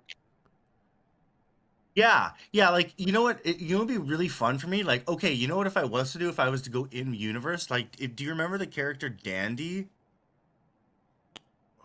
Was this was in the book? So there's a character Dandy, and he like comes into lambaste Chris Hawley because on behalf of PETA, Oh and Oh yeah, yeah, yeah, that one scene. bro, he disappeared. yeah, I forgot and about him. yeah, exactly, right. And so like that might be fun, like, but as far as the rest of it, I tried to kill as many of them off as I could.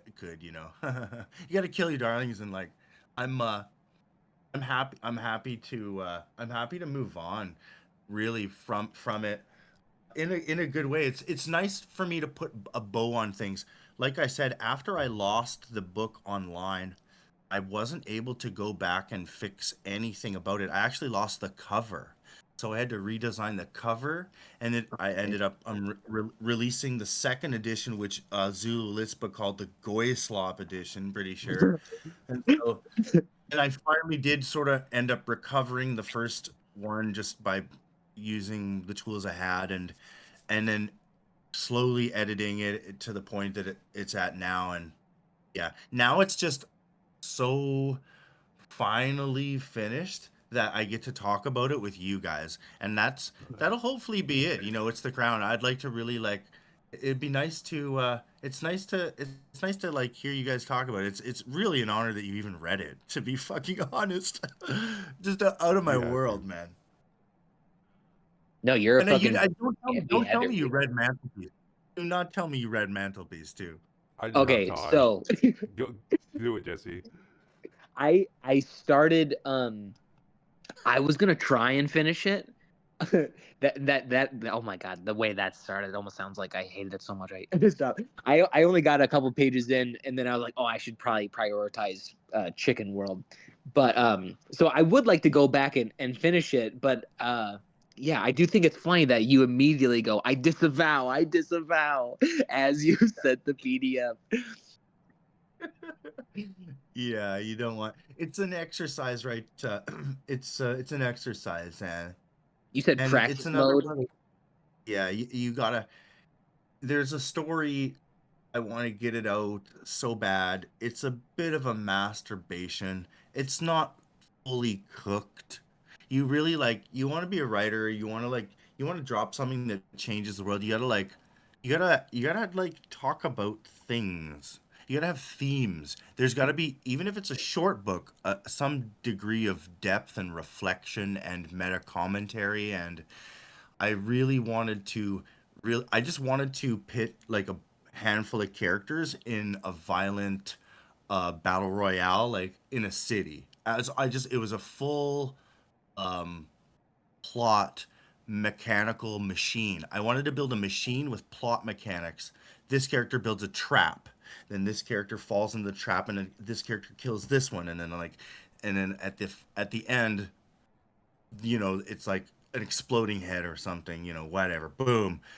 And in order to get there, it was just a bunch of just me ripping plot holes through plot holes.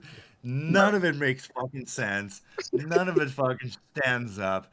I ran it through finally AI, and I did figure out that there is a fundamental plot hole in it where one of the characters, the head doesn't belongs to a different character, and I fucked up with the heads because it's all about the fucking getting these heads.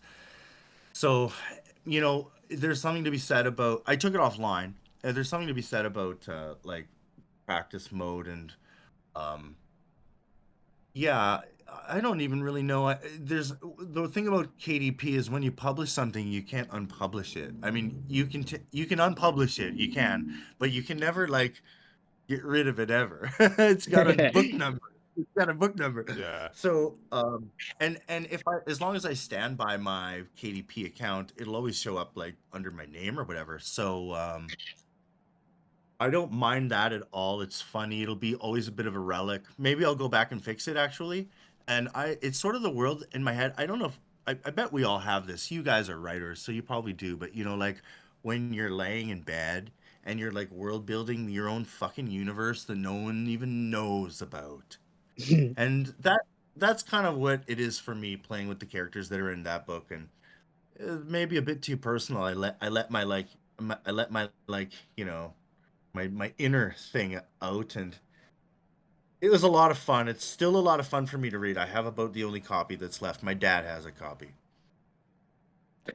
Cap also has a copy. Yeah, That's snap funny. a copy of everything. Yeah. Man, I should have bought my copy. I should have bought it when I had the chance. Like I had that. I swear to God, dude. I'm one of these autistic retards who has like a billion tabs pulled up at all times. And I had the mantelpiece ready to go, just like for the off day. I'm going, okay, I'm just gonna buy this right now, because it's only like $5, So like I don't know why I didn't do it, but God damn it, it's lost to time unless unless you do something. Well, I think in my notes here was actually to talk to King about that, about even the minimalism of not even owning your own paperbacks. Oh yeah. Yeah, Which I'm I just like too, that's the thing. I'm just poor, bro. That's just Yeah. Well, that's exactly it, right?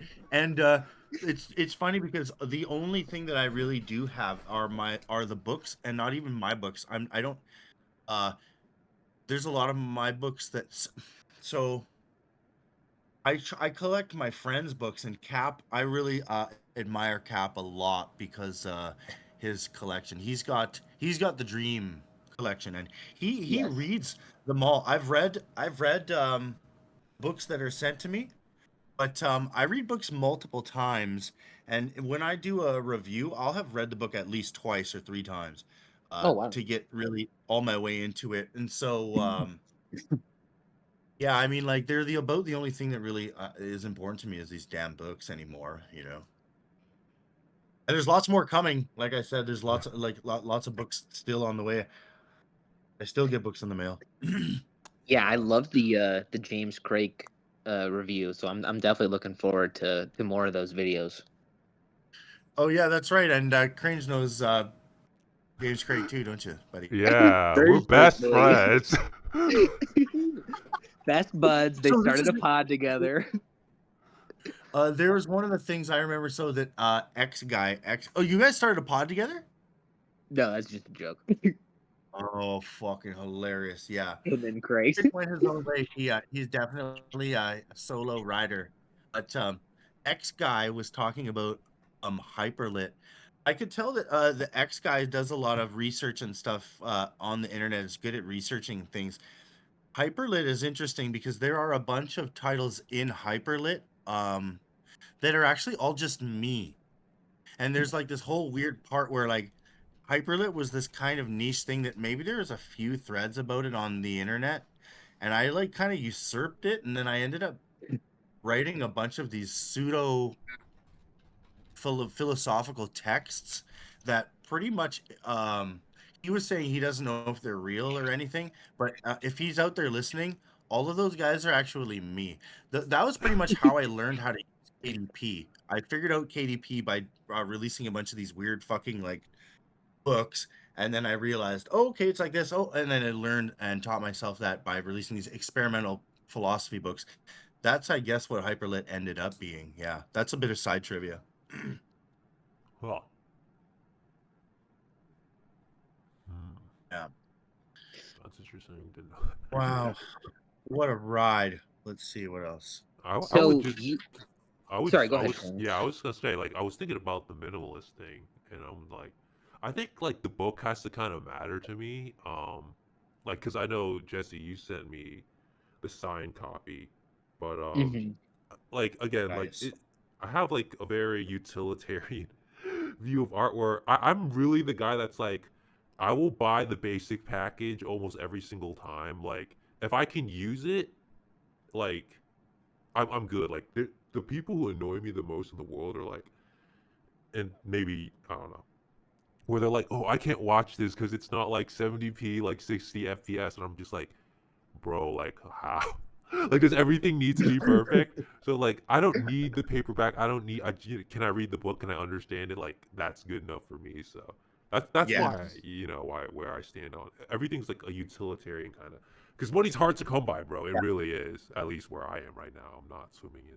You know what? You make a good point. The whole thing about the writing of the books, the whole reason, like, I think a lot of us even started out trying to do this because we wanted a book, and a book wasn't a book till it was a book in your hand. And then In a lot of ways, I emphasize it too. And when it comes to my books, there's something about once I finally get my book in my hand and I can read it. There's like I'm really proud of it. But it doesn't really matter to me because like 80% of the reading I do isn't in a book. It's on using my phone Hmm. Yeah. even.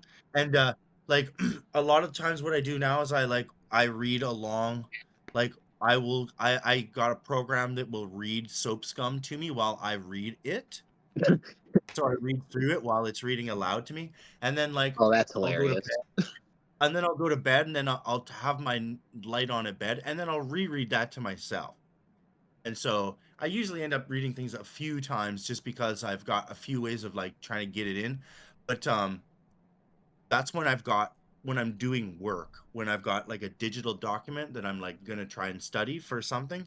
When I'm reading for fun, it's gonna be like in my bed, under my light, it with a book. And so and that's sort of probably why I've gotten more into the hate spree too, just because I don't have the soap scum paperback.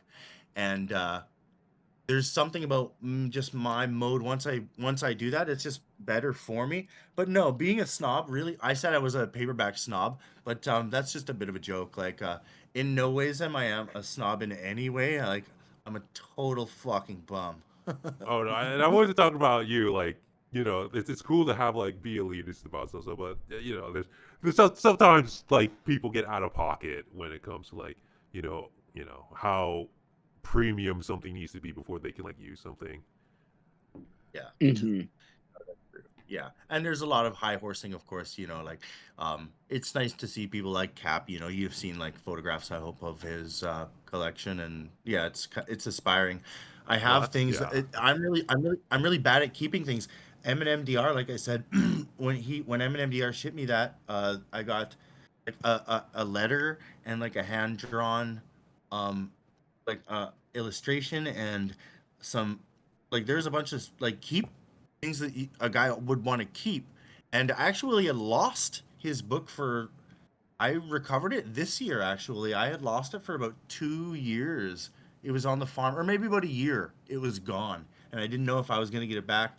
And because I'm so bad at things, and I got it back, and it had the letter inside of it and everything. So these things are pretty precious to me because if I lose them, then and I'm so bad at that. So most of the things that are important to me, I give to my brother. He's got all my mom's shit as well, so I dump all the shit that matters in his possession, and then I can kind of ramble.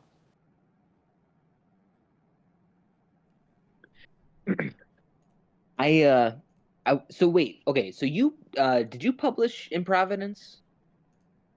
So no, like with Lampstand Press, I always encouraged people. So I would help design the interior and the exterior, and then like give them those materials, the cover and the interior, and let them publish it under their own name. In the case of in Providence, I helped him design the cover. We collaborated a bit on the cover, but it was his show, and I was sort of running an inspo board for him, and he was honing it, and he did the interior. I didn't even do the interior, so I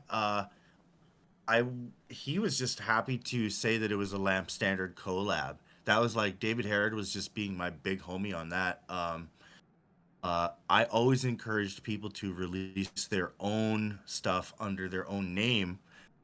I ended up doing I published shards, and so Robert James Cross didn't want to.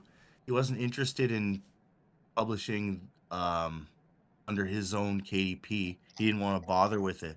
So I ended up doing that, and it led to a bunch of bullshit, right?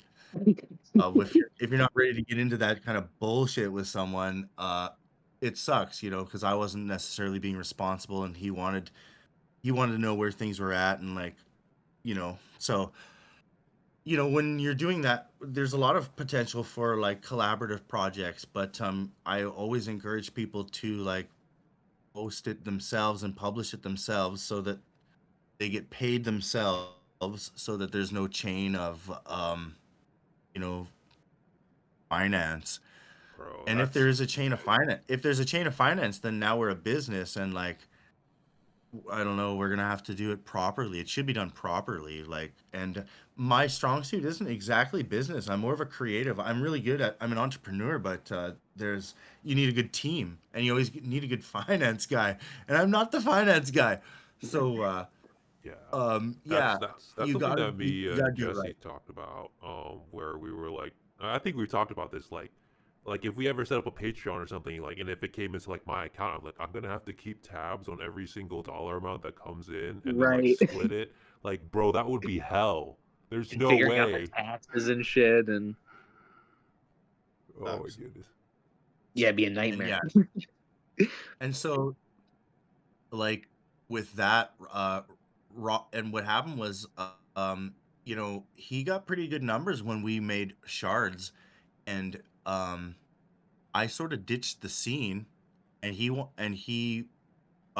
wanted satisfaction, so he republished shards, and so all of the numbers, all the like sales figures and everything, and the whole publishing trajectory of that ASIN, that book number, uh under that name and everything, was forfeit, right? Although it was under his name, I was the one that published it under my KDP. That's totally allowed. You're allowed to do that, I think. Maybe not actually, but if that's the case, they don't want to know otherwise. You're allowed to publish under a pen name under KDP, but you're not allowed to make multiple KDP accounts. So he ended up publishing it under his own name, and teaming up with Gardner, I guess, to write a obituary for me, What? in the re-release of Shards, which is a stab at me because so like Lamp has had a lot of haters, like there's a lot of drama with regards to Ari, the guy that made the best of. Ari hates Ryan Hartley. Ari does not like Ryan Hartley, and he's got maybe good reason to, And there's a lot of drama that ended up. A lot of dust got kicked up just because of the character that I am. When I walk onto the stage, I make a lot of noise, and I do things my way, and it just ends up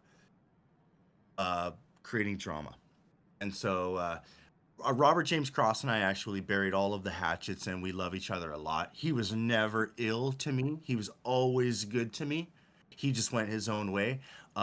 F. Gardner, the legendary F. Gardner, hates Ryan Hartley. One of the biggest. That guy spent money on shilling against me. Bro, And what? I wrote an obituary for F. Gardner and Lamp 3.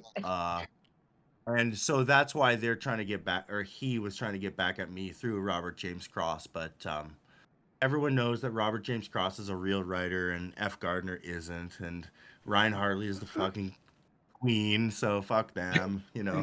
I Bro, love I love RJ I love RJC. did did freaking F Gardner run 4chan ads? Like, how the fuck do you spend money? Oh my Well, goodness. his parents are rich. Talk to the lemur. The lemur knows a lot about Gardner. Oh, wow, okay. That's crazy. Yeah. There's a lot. There's just a lot to it. Yeah, his parents are rich. His parents were tied up in a scandal in Chicago, in like a glad hand, I think, city council scandal where they were faking votes, and they were using F. Gardner himself because his parents are all clicked up, right? His dad's this big lawyer, and they got caught faking these votes for this position on some city council in Chicago, and there was a falling out, and yeah, Is gnarly. this They got is money this anyway. alleged or is this convicted? This is real. You can look it up. The Okay. lemur has all of the docs. There's like a paste bin of like the docs on F. Gardner and where this guy comes from, and yeah, there's like I know Lemur's got it. I don't have that yet. I can't post that on the lamp, but I might as well. I might as well just post that on the I mean, I don't need any further beef with F. Gardner. I actually think he's a legend. I'm down with everyone. One of my things is all of my haters. I love my haters. Uh, Uh, the even though Ari hates me, but his best of project is gorgeous, and it's on the front page of Lamp. Like, it's a shout out to Ari. These guys rule. Atlas, she hates me too. Like, there's a lot of people that don't like Ryan, but I will always show love for them. And even like I said, when I do things for James Craig, doing them in order, of course, and John David Card, uh, especially like in their cases, like their work is not my cup of tea. And in some cases, it sucks ass, and you still got to pay them respect. They showed up. So always respect across the board, uh, tongue in cheek, like here we go, like man up, you can do it. Like let's talk critically, don't be a bitch. Like we're out here. You guys know this. yeah. Yeah, respect for People Mover, even though it's terrible. Respect. They wrote a book. Yeah, maybe I need to be more forgiving. I don't know.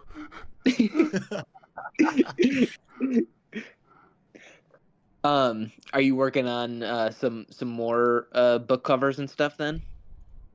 Yeah, well, we'll keep doing what we can do. We'll see what happens with Arc Press here. Now that I've let this cat out of the bag, I don't know, like we were working together, but the thing that like I guess this is maybe private, but I really don't give a fuck if anyone learns anyway. They're worried because the covers may look a little too AI generated, right? And so it's really hard. There's an uncanny valley now that's really hard to pinpoint, and I think a lot of my work really suffers, admittedly, from looking like it's AI generated, and I don't think I was able to satisfy the guys at Arc Press with my work because I was probably just not able to get around that for them. And actually, no hate to them at all. I mean, I really respect those guys just for giving me a chance.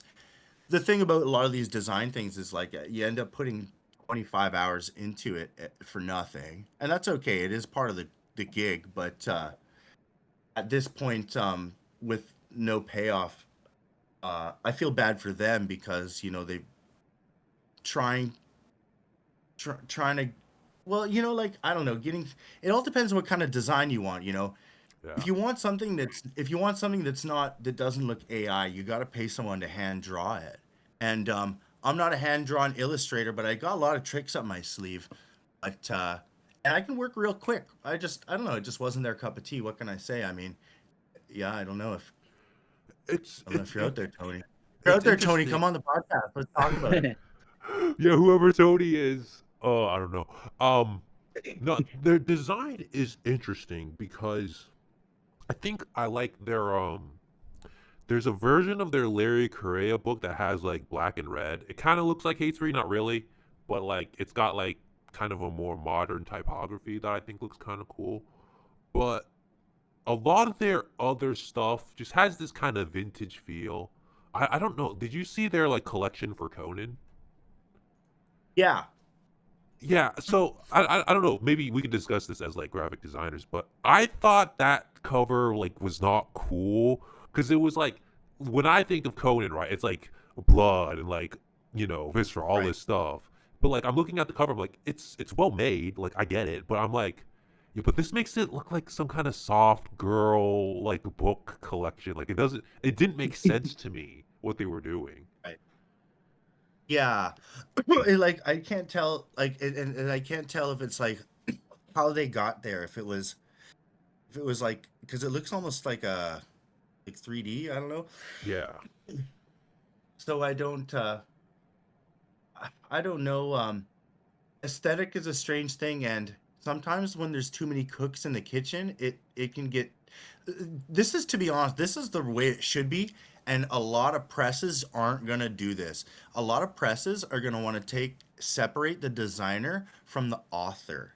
And they don't really want the designer to talk to the author. They want to control the marketing, and they got a marketing guy, and like they got a bunch of Oh, middlemen. They got middlemen and everyone's got to get their TL bucks.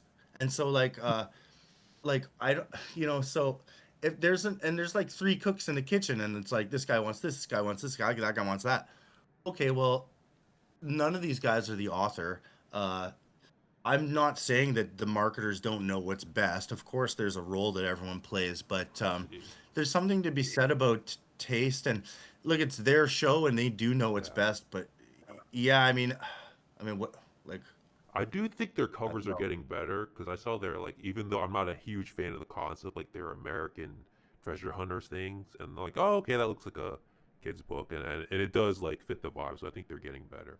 But like just personally for me, just because of how my aesthetic is, I'm like, man, those BAMP covers, like even the latest BAMP cover or like the cover for CHICKENWORLD, it's like so high impact that even with AI, I can see like if they wanted a specific character and you can't do it because AI generation doesn't do that, that's an issue. But like just the like a hard punch from like most of your covers from BAMP, they just look so amazing, dude. Like I love them. Yeah. I did a lot for. I mean, I got like I can do characters. Like I've got tricks. Like I'm pretty good at what I do, and it's still. I still. I think at this point I can't really tell what what it is that people want because I don't know if people know what they want. No, And they like to don't. be a fly on a, when there's too many cooks in the kitchen, I don't need to be a fly on that wall. So I go my own way. I consider myself unhireable. So yeah, any bone that I'm chewing on is a gift. Yeah, no, that makes sense. Makes sense. But also we're at 2 hours and 11. I don't know how much longer we want to go. 30 minutes or I maybe just up to. wanted uh to to maybe talk about the mushroom stuff if we could, and then I Yeah, mean, 'cause that's all I really wanted to kind of touch on, and then we could all dip out if we need to. yeah. We can all figure it out. Whatever. Yeah, Um, wow. yeah, Ryan, if you're ready for a little bit of deep boys, deep boys with the SS boys, you made a tweet recently where my condolences, rest in peace to your mother. Yeah. You made a post about taking what, like 8 grams of mushrooms or something like that, and composing a funeral march for your mother. And I just thought that was very moving and kind of insane in a totally Ryan Hartley way. And I just wanted you to come on here so we could talk about that a little bit. Yeah, fucking wild, man. So bananas. So I'm 40 years old, right? Not sure how old are y'all? I'm 29. I'll just Yep. say I'm not 40. Yeah, that's cool. That's cool. The it's like it can happen no matter what age you are, of course, but I mean, you coping with shit in you gotta cope with shit in the way that you can, right? Magic mushrooms for me was how I made my money in when I was 30, I moved and I joined the weed farm. And my work on the weed farm parlayed and I started an internet company with a couple of my friends called mungus.ca. Mungus.ca. .ca, we only delivered magic mushrooms through the mail in Canada only. And we were the number one, man. We were from 2016 to 2018 or 19. We were the number one, and I was making more money than I ever had in my whole life. And I like uh, all of the mushrooms had always been such a huge part of my life. My brother grows magic mushrooms, and so we were always it's always sort of here as we speak. I have a bunch of mushrooms over here in a fucking bag. I'm lousy with magic mushrooms, so that's sort of my background. But doing 8 grams of magic mushrooms isn't totally beyond me. It's a lot, but the interesting thing I think is when I did it, it ended up being like a refrain of like an old melody that I had written before. And as time goes on, like the universe really unfolds in this way that it gives way to information that is a testimony to this like beautiful, sad poetry that constructs all of the minutia and all of this like serendipity if you're looking.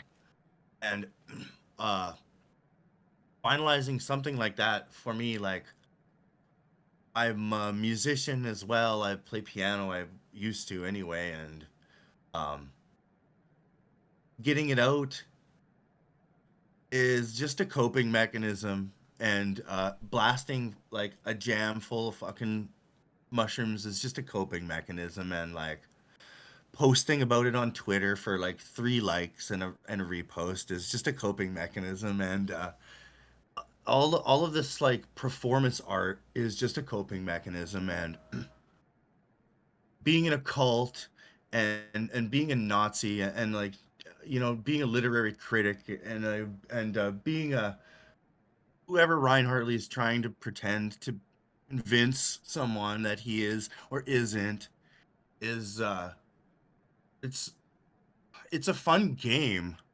It's a really fun game. But life is truly short. And like if you it's a joke, man. And God is laughing, and if you're not laughing, the joke is on you, man. What you guys have really done with this is special. You've come around and you've really contextualized a lot of things, and you're doing a lot of historical groundwork right now for a movement that sees itself as having died. Things are really changing, and I'm proud, man. I'm proud to be here. Like, I stand wherever I go. I walk, and I don't. I look things in the eye, and it's an honor, really, genuinely, to be here with you guys. I'm excited to see where this goes. I'm excited to see where it goes with your works. We're all gonna make it. Thank you, Ryan. Man, God damn. that's so real, dude. It was beautiful. Yeah, man. Yeah, and like, I almost don't want to say anything to like, I almost feel like we don't need to add anything to that. That was just very beautiful. Very, very, very well said, Ryan. Thank you. It's my pleasure, man. Should we It's just my call it pleasure. here? Let's just call it. All right. Call it, baby. Let's All right, that was epic. Hell yeah. All right. So I'm was King beautiful. Cringe. My books are pulled off of Amazon right now. They'll be back eventually once I fix a couple things. Jesse. I'm Jesse Larkins. You can buy my book Soap Scum on Amazon. You might have some difficulty, but by God, if you have a will and a way, you will find my book. I promise. And if you buy it, you'll love it. All right, Ryan. That's awesome. You guys are awesome. The next time I come back, we're going to talk about you. I appreciate it a lot. Thank you, Ryan, and thank you everybody for listening to Subverted Subversions.